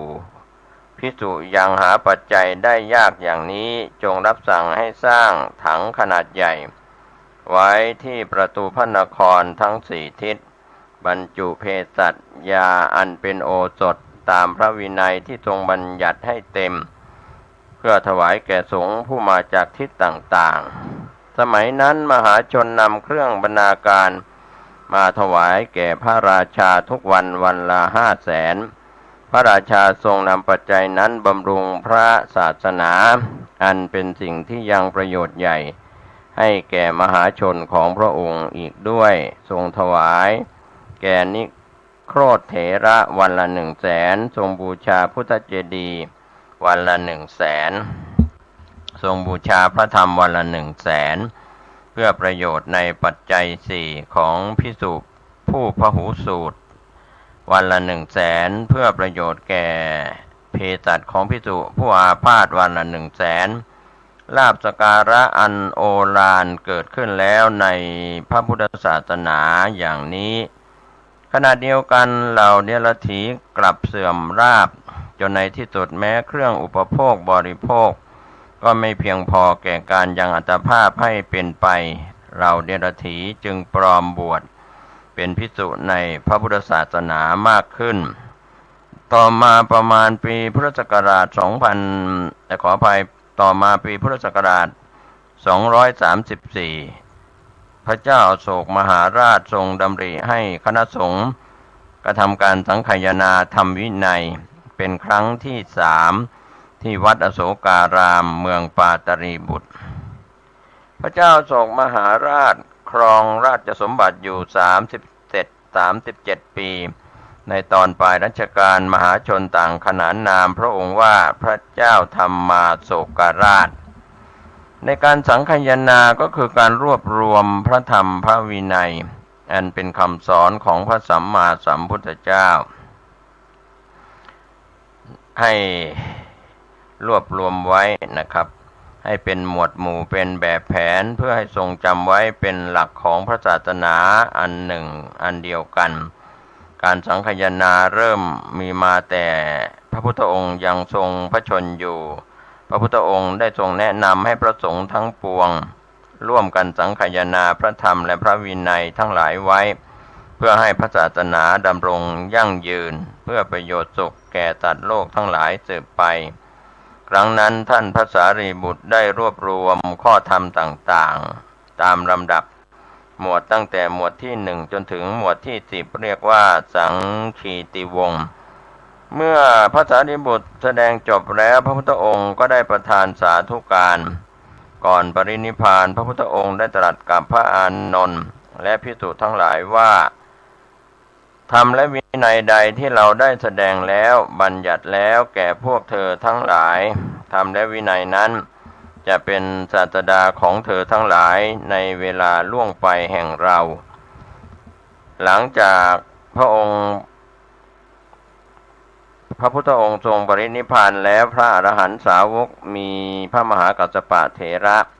เป็นต้นเป็นประธานได้ประชุมกันสังฆายนาพระธรรมวินัยรวบรวมพระพุทธพจน์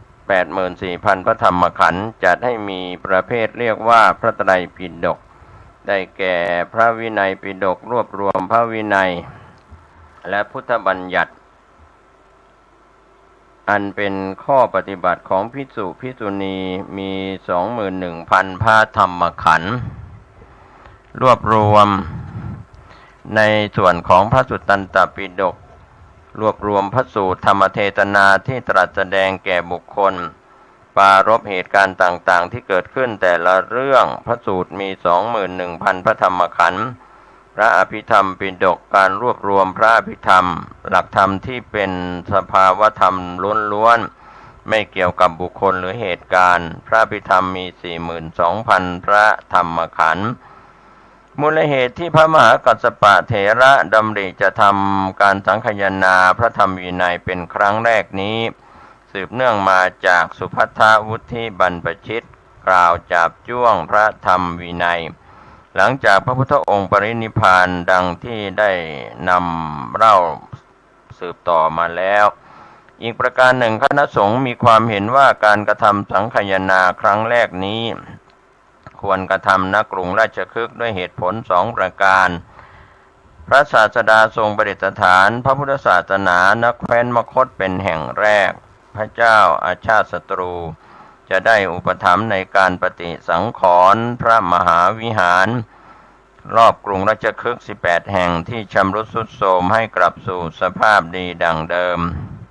ในการนี้พระเจ้าอาชาติศัตรูทรงรับภาระในด้านอาณาจักรทั้งสิ้นรวมทั้งให้สร้างธรรมสภาณปากถ้ำสัตบัญเขาเวภาระทางทิศตะวันออกของกรุงราชคฤห์เพื่อเป็นสถานที่กระทำสังฆายนาการสังฆายนาครั้งนี้เริ่มกระทำในวันเพ็ญเดือน10หลังพระศาสดาปรินิพพาน4 เดือนการประชุมเริ่มจากการตรวจสอบพระพุทธพจน์คือคำที่พระพุทธองค์ตรัสไว้แล้วนำมาเรียบเรียงเป็นหมวดหมู่วางลงเป็นแบบแผนว่านี่พระธรรมนี่พระวินัยนี่ปฐมพจน์มัชฌิมพจน์ปัจฉิมพจน์นี่พระวินัยปิฎกพระสุตตันตปิฎกพระอภิธรรมปิฎกนี่ทีฆานิกายมัชฌิมานิกายสังยุตตนิกายอังคุตตรนิกายและขุททกนิกายพระมหากัสสปะเถระเป็นประธานและก็เป็นผู้ตั้งคำถามพระอุบาลีเถระเป็นผู้ตอบด้านพระวินัยพระอานนท์เถระเป็นผู้ตอบด้านพระธรรมพระมหากัสสปะเถระได้สมมุติตนเองเพื่อถามเรื่องเกี่ยวกับพระวินัยพระอุบาลีเถระสมมุติตนเองเพื่อตอบพระวินัยลำดับนั้นท่านพระมหากัสสปะได้ถามท่านพระอุบาลีว่าพระมหากัสสปะปฐมปราชิกพระพุทธองค์ทรงบัญญัติที่ไหนพระอุบาลีตอบว่าทรงบัญญัติที่กรุงเวสาลีขอรับพระมหากัสสปะทรงปรารภผู้ใดพระอุบาลีตอบว่าทรงปรารภพระสุทินกรันทบุตรพระมหากัสสปะทรงปรารภในเรื่องใดพระอุบาลีเรื่องเสพเมถุนธรรมในภรรยาเก่าต่อจากนั้นพระมหากัสสปะได้ถามพระอุบาลีถึงวัตถุนิทานบุคคลบัญญัติอนุบัญญัติอาบัติอนาบัติและสมุฏฐานอาบัติแห่งปฐมปราชิกแล้วก็ถามต่อไปว่าพระมหากัสสปะถามต่อว่าทุติยปราชิกพระพุทธองค์ทรงบัญญัติที่ไหนพระอุบาลีตอบว่าทรงบัญญัติที่กรุงราชคฤห์ขอรับพระมหากัสสปะถามว่าทรงปรารภผู้ใดพระอุบาลีทรงตอบว่าทรงปรารภพระธนิยกุมมารขออภัยทรงปรารภพระธนิยกุมภการบุตรพระมหากัสสปะถามว่าทรงปรารภในเรื่องใดพระอุบาลีตอบว่าเรื่องอทินนาทานที่พระธนิยกุมภการบุตรถือเอาไม้ของหลวงที่ไม่ได้รับพระราชทานต่อจากนั้นพระมหากัสสปะได้ถามพระอุบาลีถึงวัตถุนิทานบุคคลบัญญัติอนุบัญญัติอาบัติอนาบัติและสมุฏฐานอาบัติแห่งทุติยปราชิกลำดับนั้นท่านพระมหากัสสปะเถระก็ได้ถามพระอุบาลีว่าพระมหากัสสปะถามว่าตติยปราชิกพระพุทธองค์ทรงบัญญัติที่ไหนพระอุบาลีตอบว่าทรงบัญญัติที่กรุงเวสาลีขอรับพระมหากัสสปะถามว่าทรงปรารภผู้ใดพระอุบาลีตอบว่า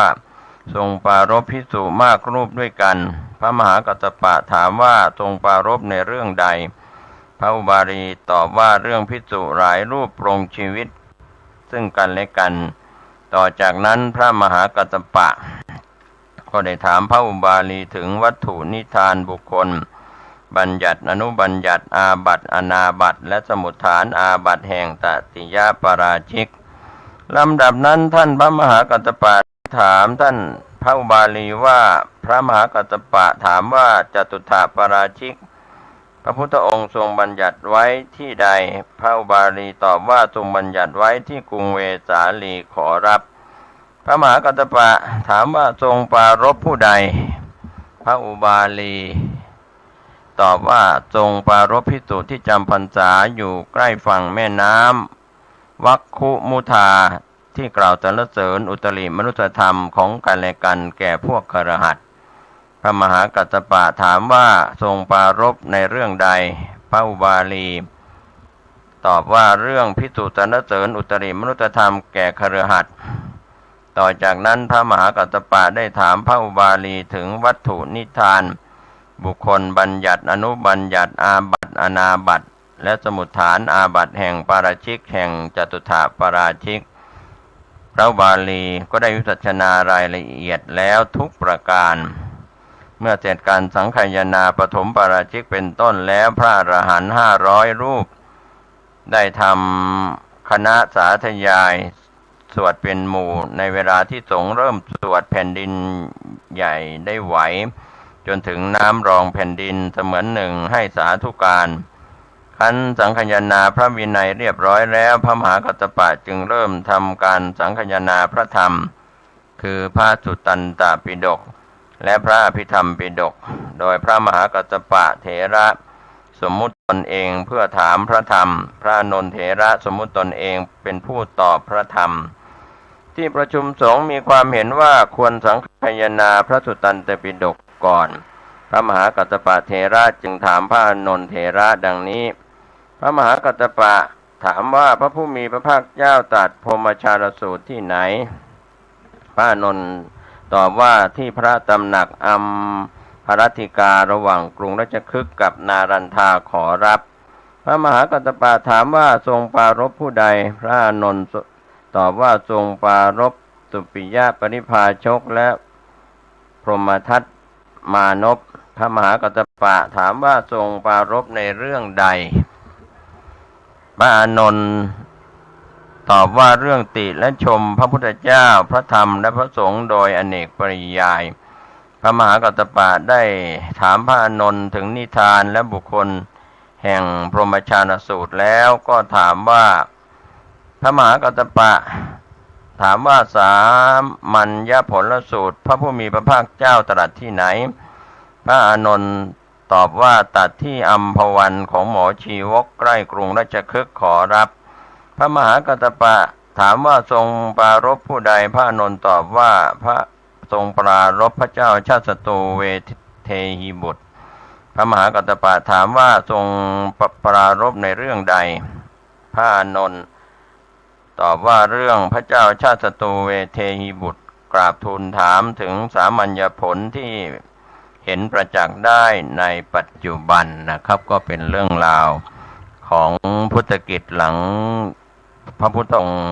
เสด็จดับขันธปรินิพพานแล้วก็นำเล่ามาถึงยุคของการสังคายนา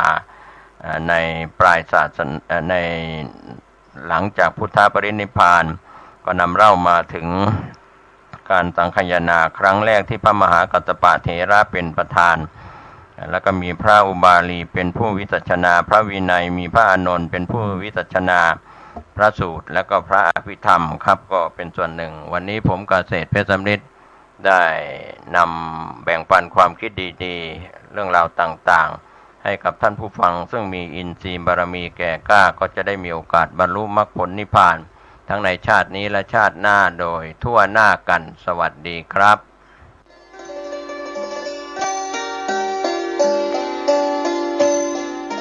พระมาลัย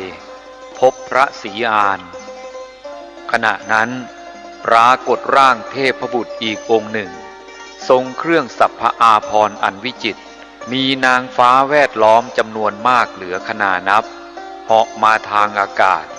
ทรงรัศมีสว่างไสวเจิดจ้าไม่ต่างอะไรกับพระจันทร์หมื่นดวงตรงมายังพระจุฬามณีเจดีย์สถานแห่งนั้นฝ่ายพระเถระครั้นเหลือบเห็นก็นึกได้ทันทีว่าองค์นี้คงจะเป็นพระศรีอานแน่แต่เพื่อความแน่ใจจึงหันมาถามพระอินทร์เทพบุตรองค์นี้ใช่ไหมคือพระศรีอานมหาบพิตรพระอินทร์พยักหน้าพลางตอบว่าถูกแล้วพระคุณเจ้าแม้นางฟ้าบริวารของพระองค์มากเหลือเกิน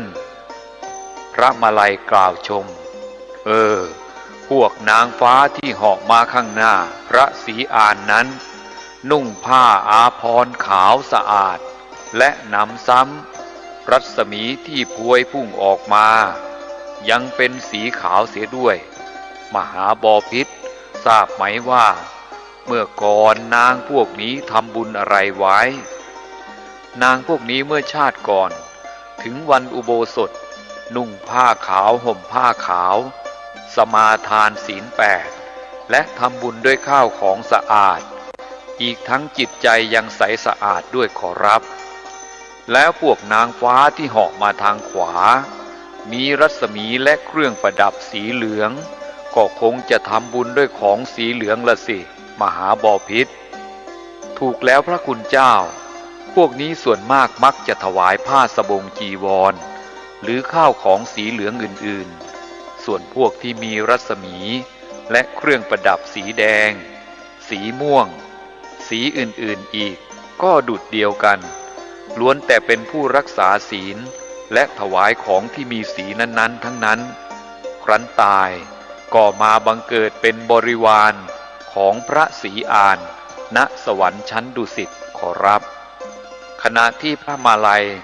จะไต่ถามพระอินทร์ต่อไปนั่นเองพระศรีอานพร้อมด้วยนางฟ้าบริวารก็เสด็จมาถึงที่ลานพระเจดีย์และเมื่อจัดแจงกระทำการสักการะบูชากราบไหว้ถวายเครื่องของหอมเสร็จแล้วพอดีเหลือบมาเห็นพระมาลัยเถระจึงเข้ามานมัสการแล้วตรัสถามว่าข้าแด่พระคุณเจ้าพระคุณเจ้ามาจากที่ไหนขอรับอาตมาจากชมพูทวีปพระมาลัยตอบเมื่อทราบว่าพระเถระมาจากชมพูทวีปดังนั้นพระศรีอานก็ดีพระทัยรับสั่งถามข่าวคราวของมวลมนุษย์ต่อไปว่าข้าแต่พระคุณเจ้าชมพูทวีปขณะนี้พวกมนุษย์พากันทำมาหากินอย่างไรบ้างขอรับบางพวกก็ค้าขายตามความรู้ความสามารถของตนบางพวกก็ออกเงินให้กู้กินดอกเบี้ยบางพวกก็เข็นใจไร้ทรัพย์บางพวกก็สุขสบายบางพวกก็เดือดร้อนทุกข์ยากปากแห้งขนาดหนักมหาบพิตรแล้วส่วนมากพวกเขาทำบุญกันบ้างหรือเปล่าพระคุณเจ้าหรือว่าทำแต่บาปหยาบช้าพวกที่ทำบุญนั้นรู้สึกจะน้อยมากมหาบพิตรส่วนคนทำบาปหยาบช้านั้นนับไม่ถ้วนเลยคนที่เขาทำบุญเขาทำกันอย่างไรพระคุณเจ้าบางพวกก็ให้ทานรักษาศีลบางพวกก็จัดให้มีพระธรรมเทศนาพร้อมทั้งเป่าร้องประกาศให้เพื่อนๆบ้านใกล้เรือนเคียงมาร่วมด้วยบางพวกสร้างวัดวาอารามพระพุทธรูปพระสถูปเจดีย์ถวายจีวรบิณฑบาตเสนาสนะยารักษาโรคแก่พระภิกษุสงฆ์บางพวกก็เลี้ยงพ่อแม่บางพวกก็สร้างพระไตรปิฎกทั้งนี้สุดแล้วแต่กำลังทรัพย์กำลังปัญญาของพวกเขามหาบพิตรแล้วพวกเขาปรารถนาสิ่งใดบ้างพระคุณเจ้ามนุษย์สมบัติสวรรค์สมบัติหรือว่านิพพานสมบัติเห็นจะไม่ตรงความจริงนักมหาบพิตรเพราะส่วนมากเมื่อทำบุญแล้วล้วนแต่ตั้งความปรารถนาว่าขอให้เกิดทันศาสนาของพระองค์ทั้งนั้นพระศรีอานทรงสดับเช่นนั้นก็ทรงพระสวนพลางรับสั่งต่อไปถ้าพวกเขาอยากเกิดทันศาสนาของข้าพเจ้าก็จงอุตส่าห์ฟังธรรมมหาเวสสันดรชาดกให้จบในวันเดียวแล้วบูชาด้วยธูปเทียนดอกไม้อย่างละพันฉัตรดอกบัวหลวงบัวเขียวบัวขาวดอกสามหาวอย่างละพันถ้าทำได้ดังนี้ก็จะพบศาสนาของข้าพเจ้าและเมื่อข้าพเจ้าตรัสรู้ผู้นั้นก็จะได้บรรลุพระอรหันต์พร้อมด้วยปฏิสัมภิทาส่วนคนที่ทำบาปหนักเช่นฆ่าพ่อฆ่าแม่ ฆ่าพระอรหันต์ทำร้ายพระพุทธเจ้าพระภิกษุสงฆ์ทำลายหมู่คณะให้แตกแยกกันทำลายเจดีย์สถานและคนที่ตระหนี่ทีเหนียวไม่รู้จักทำบุญให้ทานไม่รู้จักบาปบุญคุณโทษเป็นคนโง่มีความประมาทอยู่เสมอคนพวกนี้จะไม่มีโอกาสได้พบศาสนาของข้าพเจ้าแล้วพระองค์จะลงไปตรัสรู้เป็นพระพุทธเจ้าเมื่อไหร่เล่ามหาบพิตรอีกไม่นานหรอกพระคุณเจ้าเมื่อครบถ้วน 5,000 ปีสิ้นศาสนาของพระพุทธโคดมแล้วตอนนั้นพวกสัตว์ทั้งหลายจะมืดมัวไม่รู้จักทำบุญกุศลสุจริตมีแต่จะกระทำกรรมอันบาปหนาหยาบช้าไม่รู้จักละอายต่อบาปแม่กับลูกจะอยู่กินด้วยกันเป็นสามีภรรยาพี่สาวกับน้องชายพี่ชายกับน้องสาวทั้งพี่ป้าน้าอาลุงหลานก็จะสมสู่อยู่กินกันเป็นสามีภรรยากันทั้งความโลภความโกรธความหลงก็จะหนาขึ้นมากอายุของสัตว์ก็จะน้อยลงตราบจนเหลือ10 ปีเด็กเกิดได้5 ปีก็จะแต่งงานกันแล้วและตอนนั้นมนุษย์ทั้งหลายเห็นกันเข้าก็จะเข้าใจว่าเป็นเนื้อเป็นปลาจับอะไรได้เป็นต้นว่าท่อนไม้ผุก็จะกลับกลายเป็นอาวุธหอกดาบไปแล้วจะไล่ทิ่มแทงกันล้มตายลงเป็นอันมากผลที่จะประมาณได้ฝ่ายพวกคนที่มีสติปัญญานั้นรู้ว่าถึงวันนั้นคืนนั้นจะเกิดมิคสัญญีฆ่าฟันกันและวุ่นวายหนักหนาคนที่ดีมีวิชาก็จะไปซ่อนเร้นอยู่ตามซอกห้วยซอกเขาครั้นมนุษย์พวกบ้าดีเดือดทั้งหลายฆ่าฟันกันตายหมดแล้วคนพวกนั้นก็จะพากันออกจากที่ซ่อนครั้นมาพบปะกันเข้าก็จะพากันสวมกอดซึ่งกันและกันต่างหันหน้าเข้าปรึกษากันว่าความฉิบหายที่เกิดแก่พวกเราในครั้งนี้ก็เพราะผู้คนประมาทก่อแต่บาปกรรมหยาบช้าแต่นี้ไปเบื้องหน้าเราจงอุตส่าห์กระทำความดีเว้นเสียจากฆ่าสัตว์ประหัตประหารกันและกันลักขโมยของกันผิดผัวผิดเมียกันพูดเท็จและดื่มสุราเมรัยงดเว้นเสียจากการพูดคำหยาบพูดส่อเสียดพูดเพ้อเจ้อ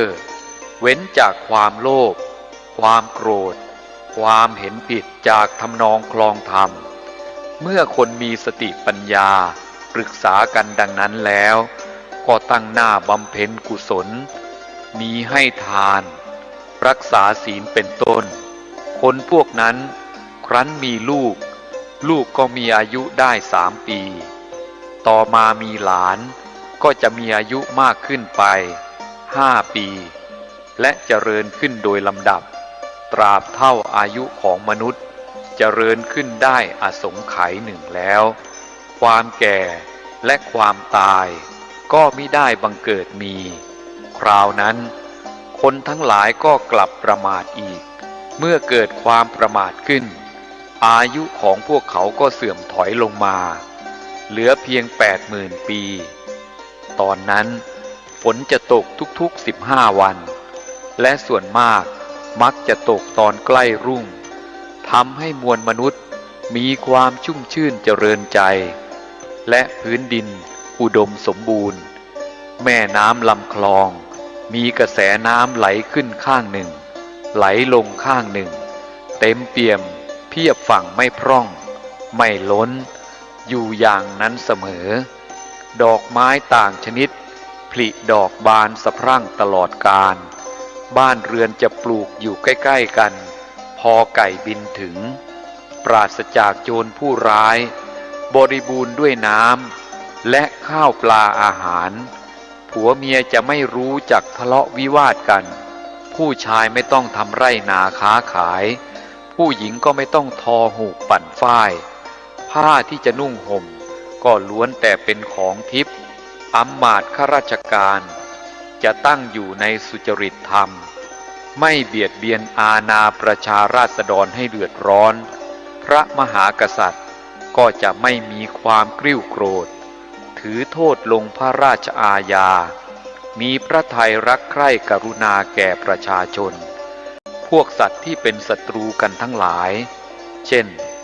กากับนกเขาแมวกับหนูงูกับพังพรหมีกับไม้สาค้อก็จะแผ่เผื่อเมตตาจิตต่อกันเลิกเป็นคู่เวรคู่กรรมกันต่อไปเครื่องใช้สอยมีสมบูรณ์ทุกอย่างแผ่นดินก็จะราบเรียบเป็นหน้ากลองไม่มีหลักตอเสี้ยนหนามคนทั้งหลายมีรูปร่างสวยงามเหมือนกันหมดไม่มีคนใบ้คนบ้าหูหนวกตาบอดง่อยเปลี้ยเสียขาเลยทุกคนปราศจากโรคภัยเบียดเบียนเห็นกันเข้าก็มีไมตรีรักใคร่กันในครั้งนั้นชายจะมีภรรยารักคนเดียวสตรีก็จะมีสามีคนเดียวไม่มีการล่วงประเวณีกันและคนในยุคนั้นจะมีความผาสุกสมบูรณ์มากไม่ต้องทำมาหากินใช้สอยแต่เครื่องทิพย์มีกิจอยู่แต่จะนั่งนอนฟังเสียงอันเป็นทิพย์ไพเราะยิ่งหนักหนาทุกคนล้วนมีสมบัติเหมือนกันหมดไม่มีคนกำพร้าอนาถาไม่มีคนเข็นใจไร้ทรัพย์จะได้วิวาทแก่งแย่งชิงเอาบ้านเอาเรือนไร่นาของกันและกันนั้นไม่มีเลยและยุคนั้นพืชข้าวกล้าเพียงเม็ดเดียวถ้าตกลงเหนือแผ่นดินแล้วก็งอกขึ้นเป็นต้นเป็นลำเป็นปล้องเป็นหน่อและเป็นกอใหญ่ๆออกไปได้100 เท่าพันทวีทั้งหมดที่เป็นดังนี้ก็เพราะข้าพเจ้าได้สั่งสมบารมีไว้มากในศาสนาของข้าพเจ้าไม่มีคนบ้าใบ้เพราะข้าพเจ้าไม่เคยพูดเท็จล่อลวงคนอื่นไม่มีคนตาบอดเพราะข้าพเจ้ามองสปณะผู้มีศีลและยาจกทั้งหลายด้วยในตาที่เต็มไปด้วยความรักใคร่สงสารไม่มีคนง่อยเปลี้ยเพราะในเวลาทำบุญให้ทานข้าพเจ้าจะยืดตัวตรงเสมอไม่มีคนเจ็บไข้ได้ป่วยเพราะข้าพเจ้าเคยถวายยาเป็นทานไม่มีมารผจญเพราะข้าพเจ้าไม่เคยทำให้สัตว์ตกใจในศาสนาของข้าพเจ้ามีแต่คนรูปร่างงดงามเพราะข้าพเจ้าให้สิ่งของที่รักเป็นทานแก่สมณะพราหมณ์และยาจกวณิพกเสมอคนในศาสนาของข้าพเจ้าได้ไปสวรรค์ทุกคนเพราะข้าพเจ้าเคยให้ช้างม้าราชรถยวดยานพาหนะเป็นทานในศาสนาของข้าพเจ้าแผ่นดินราบเรียบเสมอกันหมดเพราะข้าพเจ้าแผ่เมตตาจิตไปยังสัตว์ทั้งหลายเสมอคนในศาสนาของข้าพเจ้ามั่นคงสมบูรณ์ด้วยความสุขเพราะข้าพเจ้าให้ทานแก่ยากจนขอทานด้วยทรัพย์สิ่งของเงินทองตามที่เขาปรารถนาโดยทั่วถึงข้าแต่พระคุณเจ้าข้าพเจ้าบำเพ็ญบารมีมาช้านานถึง16 อสงไขยแสนกับบารมี10 ทัศนั้นข้าพเจ้าได้บำเพ็ญมาอย่างพร้อมมูลแล้วข้าพเจ้าจะลงไปเกิดในโลกมนุษย์ตรัสรู้เป็นพระพุทธเจ้าเพื่อโปรดสัตว์ทั้งหลายโดยจะเกิดในตระกูลพราหมณ์มหาศาลบริบูรณ์ด้วยสมบัติพระบิดานั้นทรงพระนามว่าสุพรหมพราหมณ์เป็นปุโรหิตของพระเจ้าสังฆจักรภัตราธิราชพระชนนีนามว่านางปมวดีพราหมณีอัครสาวกของข้าพเจ้าเบื้องขวานามว่าพระอโศกเถระเบื้องซ้ายนามว่า พระสุพมมเถระอัครสาวิกาเบื้องขวานามว่าปทุมาเถรีเบื้องซ้ายนามว่าสุมนาเถรีอุบาสกพุทธอุปถากนามว่าสุทัตตคหบดีคนหนึ่งนามว่าสังคหบดีคนหนึ่งอุบาสิกาพุทธอุปถากนามว่ายะสปะวดีอุบาสิกาคนหนึ่งนามว่าสังฆอุบาสิกาคนหนึ่งไม้กากระทิงจะเป็นไม้ที่ตัดสรู้ขนาดลำต้นจากพื้นขึ้นไปถึงคาคบ120 ศอกจากคาคบขึ้นไปถึงยอด120 ศอกมีกิ่งใหญ่4 กิ่งทอดออกไปในทิศทั้ง4ยาวได้กิ่งละ120 ศอกรวม480 ศอกมีดอกเท่ากงจักรรถแต่ละดอกนั้นมีเกสรได้ทนานหนึ่งมีกลิ่นหอมฟุ้งกระจรไปไกลถึง500 โยชน์ตอนที่ข้าพเจ้าตรัสรู้เป็นพระพุทธเจ้านั้นมีพระกายสูงได้88 ศอกจากพื้นพระบาทถึงพระชานุ22 ศอกจากพระชานุถึงพระนาภี22 ศอกจากพระนาภีถึงรากขวัญ22 ศอกจากพระรากขวัญถึงพระอุณหิต22 ศอกพระชนมายุได้ 80,000 ปีศาสนาของข้าพเจ้ายืนยาวถึง 8,000 ปีฝ่ายพระมาลัยเมื่อได้ฟังพระศรีอานบรรยายอย่างยืดยาวเช่นนั้นก็ถามต่อไปอีกว่ามหาบพิตรเท่าที่พระองค์ทรงเล่ามาอาตมายังกำหนดไม่ได้เลยว่าพระองค์จะลงไปโปรดมนุษย์เมื่อใดก็ตอนที่ข้าวสาลีเมล็ดเดียวบังเกิดเป็นข้าวสาร170 เมล็ดจุเต็ม2 เล่มเกวียนกับ16 สัตว์ใหญ่ๆเท่า2 กระบุงเมื่อใดนั่นแหละพระคุณเจ้าข้าพเจ้าจะลงไปเกิดในโลกมนุษย์โดยครั้งแรกจะเป็นมนุษย์ธรรมดาก่อนกระทำสัตตะสะตะกะมหาทานบริจาคลูกเมียเหมือนพระเวสสันดรแล้วจะกลับขึ้นมาเกิดบนสวรรค์ชั้นดุสิตอีกระยะหนึ่งจนถึงตอนที่สัตว์ทั้งหลายมีอายุน้อยลงจากอสงไขยมาเป็น 80,000 ปีชมพูทวีปบริบูรณ์มีเมล็ดข้าวสาลีเพียงเมล็ดเดียวแต่ให้ผลมากมายดังก่อนตอนนี้แหละ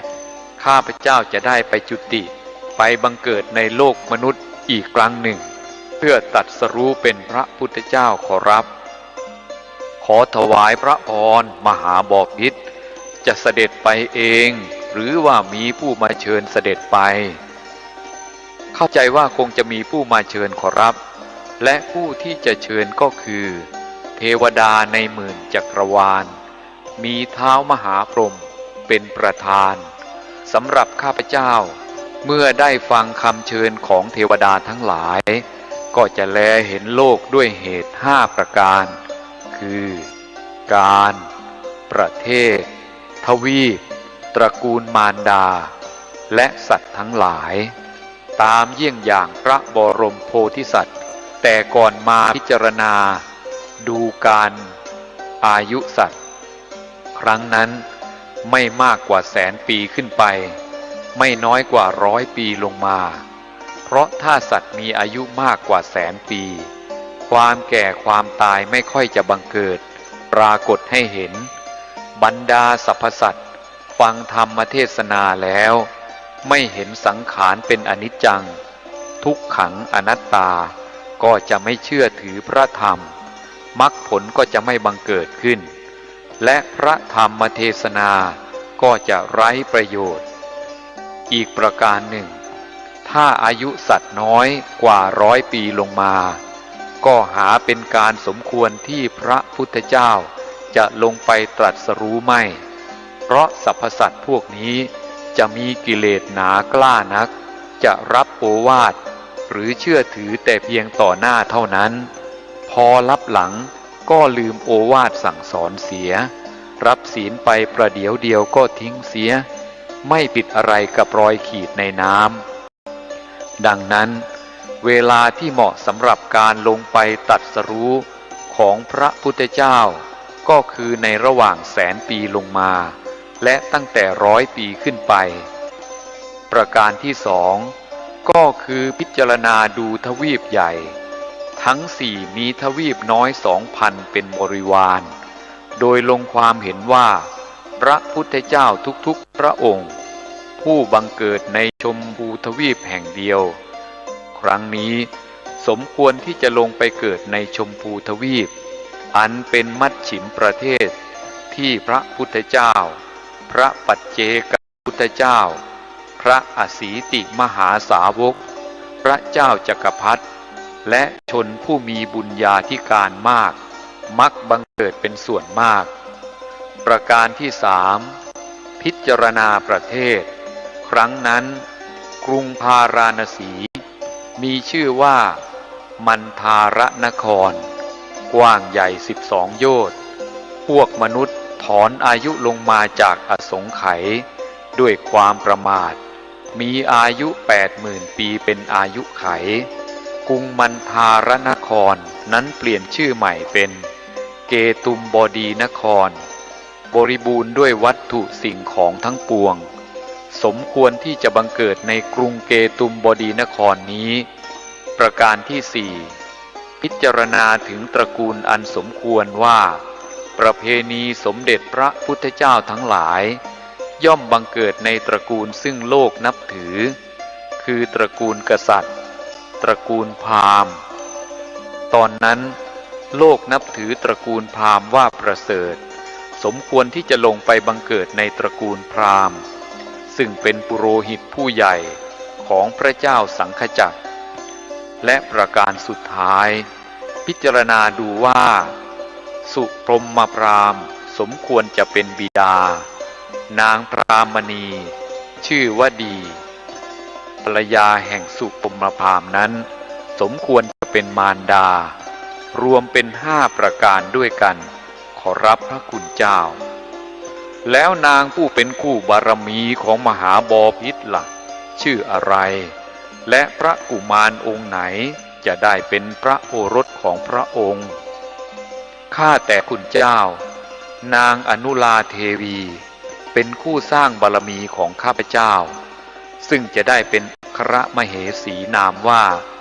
นางจันทมุขีเจ้าสาลี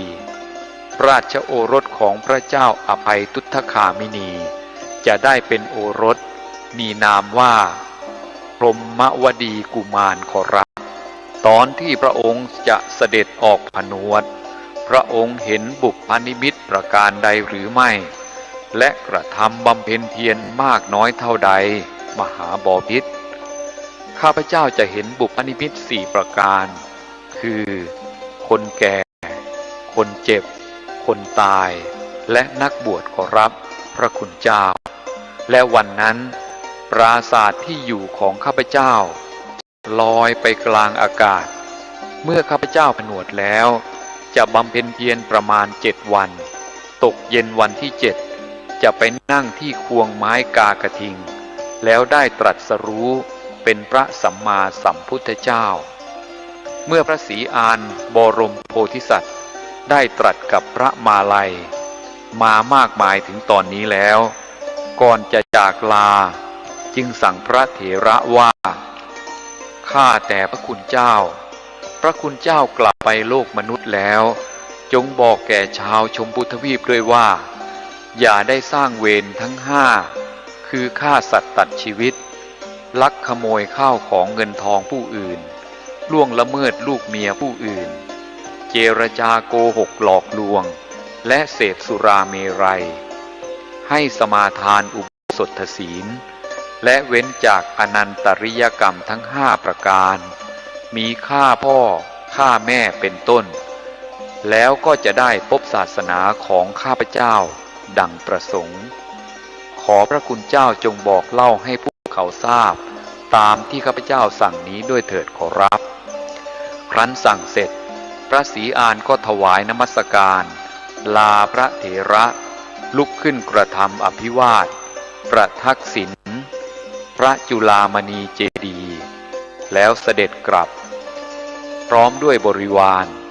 เหาะลอยขึ้นสู่นภาอากาศตรงไปยังดุสิตพิภพอันเป็นที่อยู่ของพระองค์โดยไม่รอช้าฝ่ายพระมาลัยมองตามพระศรีอานไปด้วยความชื่นชมในบุญบารมีจนลับตาแล้วก็หันมาถวายพระพรลาพระอินทร์แล้วถวายอภิวาทนมัสการพระจุฬามณีเจดีย์3 ครั้งจึงกลับลงสู่โลกมนุษย์ดังเดิมครั้นวันรุ่งขึ้นพระเถระได้เข้าไปบิณฑบาตในหมู่บ้านกัมโพชคามพร้อมทั้งบอกชาวบ้านทั้งมวลว่าพระศรีอานสั่งมาว่าดังนี้หากท่านปรารถนาจะพบศาสนาพระศรีอานจงตั้งใจทำบุญกุศลเพิ่มพูนบารมีให้มากๆเข้าเถิดแล้วจะได้ไปเกิดในศาสนาของพระองค์สมประสงค์ฝ่ายมหาชนชาวบ้านครั้นได้ฟังคำบอกเล่า90ของพระเถระแล้วต่างก็มีกำลังใจมุ่งมั่นในการทำบุญกุศลมากขึ้นเป็นเท่าทวีคูณและครั้นสิ้นชีพแล้วก็ไปบังเกิดบนสวรรค์โดยทั่วกันสิ่งที่พวกเขาหวังกันมากที่สุดคือการได้พบศาสนาพระศรีอานนั้นคงจะอยู่ใกล้เขาเพียงแค่เอื้อมเท่านั้นเองยังไงพวกเขาก็ต้องได้พบแน่ขณะนี้เพียงแต่เสวยสุขบนสวรรค์รอการมาตรัสรู้ของพระองค์เท่านั้นเอง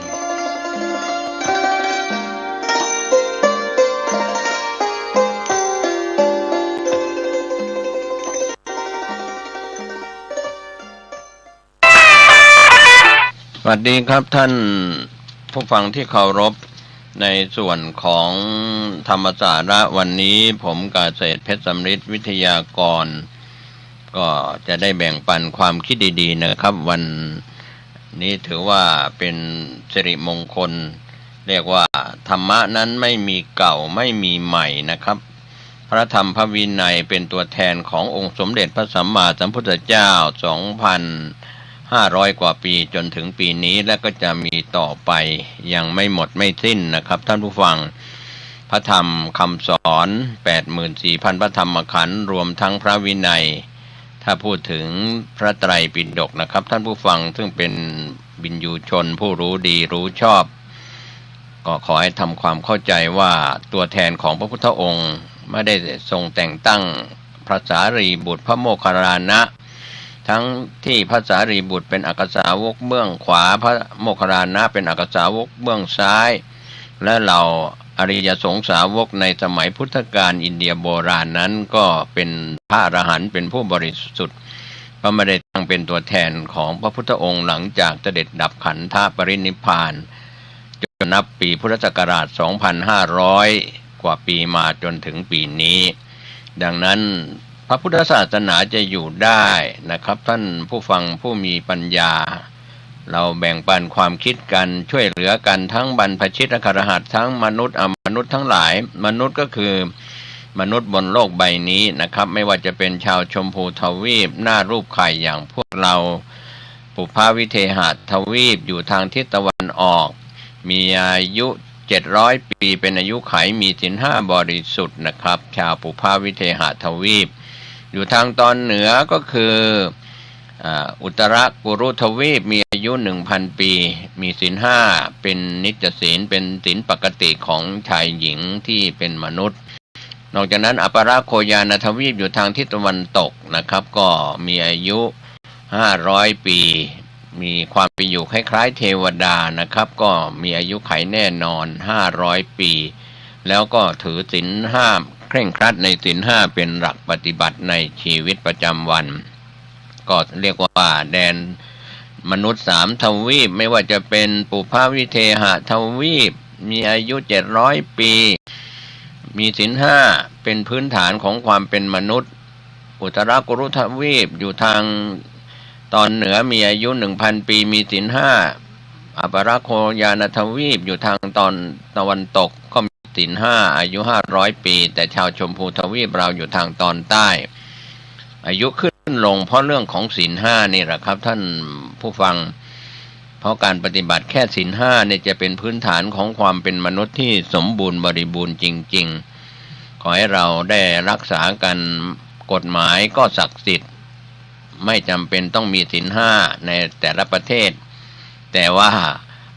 ศีลห้าสำคัญยิ่งกว่ากฎหมายที่จะตรากฎหมายบัญญัติกฎหมายไว้ในแต่ละประเทศถ้าเรามนุษย์ในชมพูทวีป100 กว่าประเทศทั่วโลกทำไมต้องมีกฎหมายเพิ่มเติมเข้ามาเพราะในต่างประเทศอาจจะไม่ได้พูดถึงศีลห้าตามหลักคำสอนในทางพระพุทธศาสนาแต่ความเป็นมนุษย์ที่จะสมบูรณ์ทุกชาติทุกศาสนาของชาวชมพูทวีปเราถ้าขาดศีลห้าฆ่าสัตว์เป็นอาจินลักทรัพย์เป็นอาจินเสพกามผิดเป็นอาจินกล่าวคำเท็จเป็นอาจินดื่มเครื่องดองของเมาและยาเสพติดเป็นอาจินปัญหาต่างๆก็ไม่จบไม่สิ้นนะครับไม่ว่าท่านจะนับถือศาสนาใดพุทธคริสต์อิสลามซิกฮินดูหรือศาสนาในฝ่ายเถรวาทมหายานนะครับเพราะศาสนานั้นเป็นคำสอนผู้ปฏิบัติก็คือคนที่เป็นมนุษย์ดังนั้นพื้นฐานของความเป็นมนุษย์ที่สมบูรณ์ที่สุดก็คือการมีศีลห้าศีละเป็นเรื่องของความปกติของความเป็นมนุษย์ถ้าเราผิดปกติก็คือเราทำผิดฆ่าสัตว์รักทรัพย์เสพกามที่ผิดกล่าวคำเท็จดื่มสุราเมรัยเครื่องดองของเมายาเสพติดเหล่านี้นะครับเป็นเรื่องการทำผิดศีลทุศีลศีลด่างศีลพ้อยอะไรก็แล้วแต่นะครับก็เป็นส่วนที่เราควรจะคิดจะพิจารณากันดังนั้นเราชาวชมพูทวีปนั้นอายุไขขึ้นลงก็เพราะศีลนี่เป็นยุคของการลียุคแห่งการเข็นฆ่าก็อายุก็ลดน้อยลง100 ปีลดลงไป1 ปี100 ปีลดลงไป1 ปีจากสมัยพุทธกาลอายุขัยของมนุษย์100 ปีตอนนี้ลดลงมาเหลือ75เพราะว่าคนทำผิดศีลมากขึ้นไม่ปฏิบัติธรรมมากขึ้นนะครับท่านผู้ฟังดังนั้นอายุก็ลดลง100 ปีลดลงไป1 ปีช่วงต่ำกว่า100 ปีหรือเกิน100,000 ปีจะไม่มีพระโพธิสัตว์ที่เป็นตนบุญที่ได้รับการพุทธพยากรณ์จากพระพุทธเจ้าในอดีตที่เป็นนิยตมหาโพธิสัตว์ไม่มาตรัสรู้พระศรีอริยเมตไตรหรือพระศรีอานก็จะมาหลังจากอายุของมนุษย์ชาวชมพูทวีปเราลดน้อยลงไปในสังไขยสูตรนะครับพระสุตตันตปิฎกกล่าวถึงไว้ก็ลดลงไปจนถึงอายุขัยแค่10 ปีคนเราก็มาเรียกว่าสังเวชใจว่าทำไมแม้แต่พี่น้องก็ฆ่ากันเพื่อนพ้องน้องพี่คนรู้จักกันคนร่วมงาน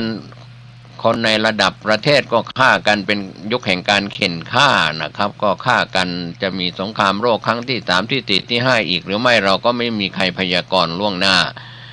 แต่ยุคแห่งการเข็นฆ่าก็จะทำลายล้างกันด้วยอาวุธต่างๆก็เป็นยุคแห่งการเข็นฆ่าลดลงไปจนถึงอายุ10 ปี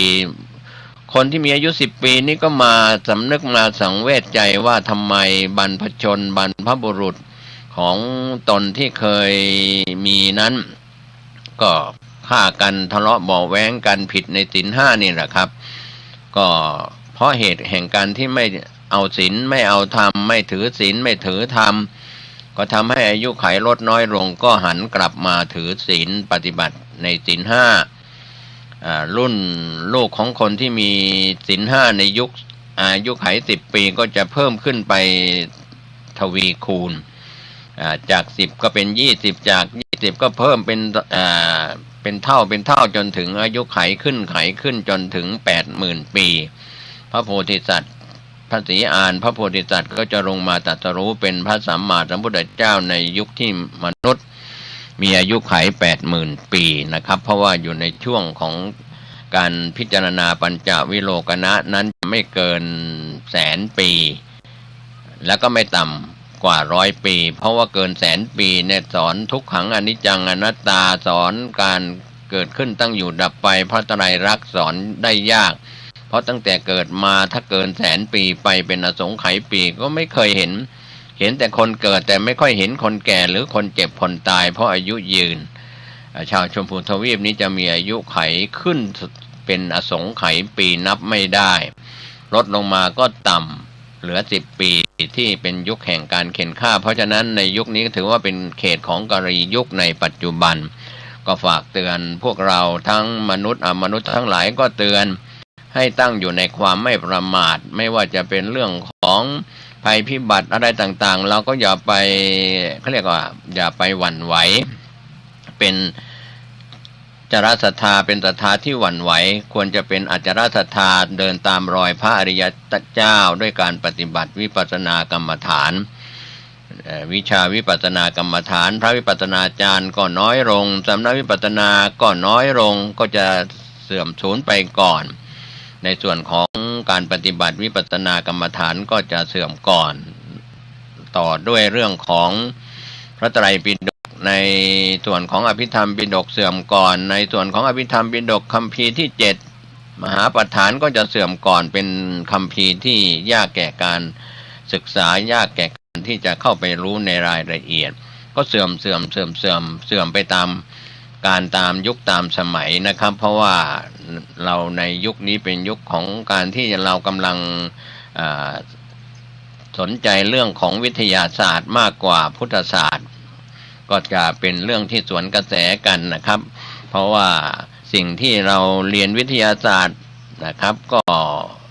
ต้องการศึกษาในเรื่องของรูปธรรมเสียเป็นส่วนใหญ่ส่วนทางด้านนามธรรมด้านจิตใจก็ไม่ได้หันมาสนใจเรื่องของจิตวิทยาหรือการเรียนรู้ในเรื่องของจิตใจซึ่งเป็นนามธรรมก่อนรูปเวทนาสัญญาสังขารวิญญาณขันธ์ทั้ง5นะเราจะต้องศึกษาทั้ง2อย่างทั้งพุทธศาสตร์และวิทยาศาสตร์ศาสตร์ต่างๆที่เกิดขึ้นในโลกใบนี้โดยเฉพาะศึกษาที่เราศึกษากันตามศาสตร์ของมหาวิทยาลัยภายในประเทศหรือต่างประเทศก็ตามก็เป็นการศึกษาเพื่อการประกอบอาชีพไม่ใช่ทางพ้นทุกข์จบปริญญาตรีโทเอกจากในประเทศหรือต่างประเทศไทยก็ไปจบต่างประเทศกลับมาก็แล้วแต่นะครับเป็นศาสตร์ที่จบการศึกษามาเพื่อการประกอบอาชีพทำงานมีเงินมีค่าตอบแทนแล้วก็เกษียณอายุราชการหรือล้มหายตายจากไปแต่พุทธศาสตร์ศาสตร์แห่งการหลุดพ้นซึ่งพุทโธวิชาพุทโธวิชาวิปัสสนากรรมฐานที่เราได้ลงมือปฏิบัติกันพี่น้องชาวต่างประเทศไม่ว่าจะเป็นโซนเอเชียยุโรปอเมริกาในโซนต่างๆ100 กว่าประเทศทำไมสนใจมาศึกษาคำว่าศึกษาก็คือสนใจมาปฏิบัติทำไมต้องเสียค่าเครื่องบินข้ามน้ำข้ามทะเลมาแสวงหาตำนักปฏิบัติเพื่อปฏิบัติวิปัสสนากรรมฐานไม่ว่าจะเป็นวัดป่าวัดบ้านในยุคอดีตที่เราจำความกันได้จนถึงปัจจุบันนะครับท่านผู้ฟังแม้ในเวลานี้เราพยายามจะขยายพระธรรมทูตสายต่างประเทศของคณะสงฆ์ไทยไปยังต่างแดนก็เรียกว่ากำลังเห่อเหิมกันที่จะไปสร้างวัดไทยสาขาของวัดไทยที่มีอยู่ในต่างแดนนะครับในเถรวาทหรือมหายานก็ตามนั่นไม่ใช่เรื่องสำคัญเพราะว่าผู้ที่จะเป็นกำลังเป็นศาสนทายาทที่แท้จริงจะเป็นคนไทยหรือชาวต่างชาติถ้าไม่ได้ปฏิบัติหรือไม่ได้นำบุตรหลานมาเข้าสู่ร่มเงากาสาวพัสเป็นพระภิกษุเป็นสามเณรในปัจจุบัน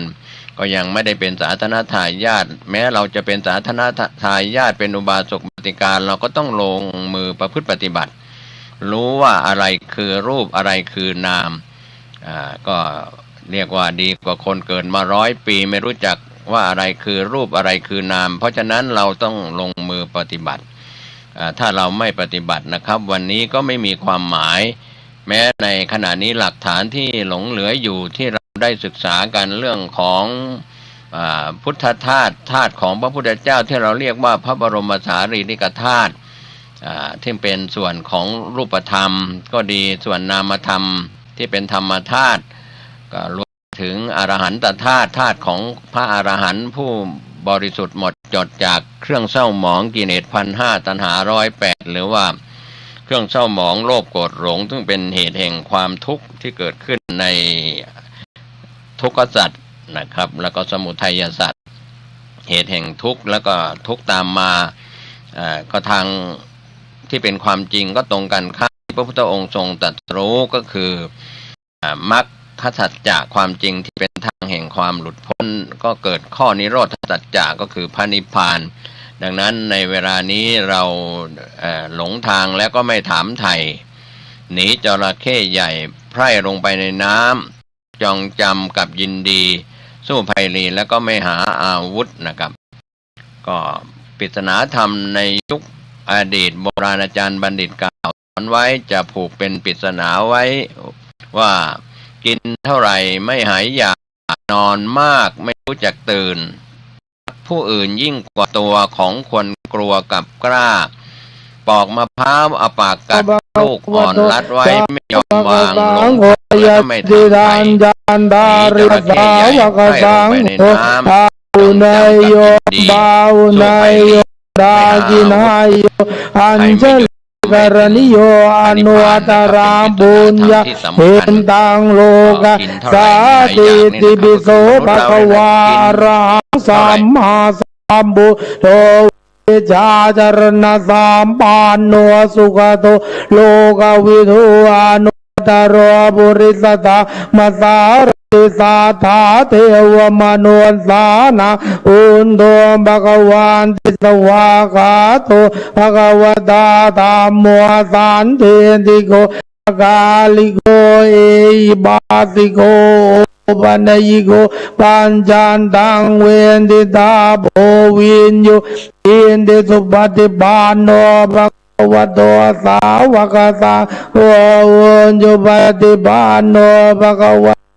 สาวกสังโฆยายปฏิปันโนภควโตสาวกสังโฆสามิ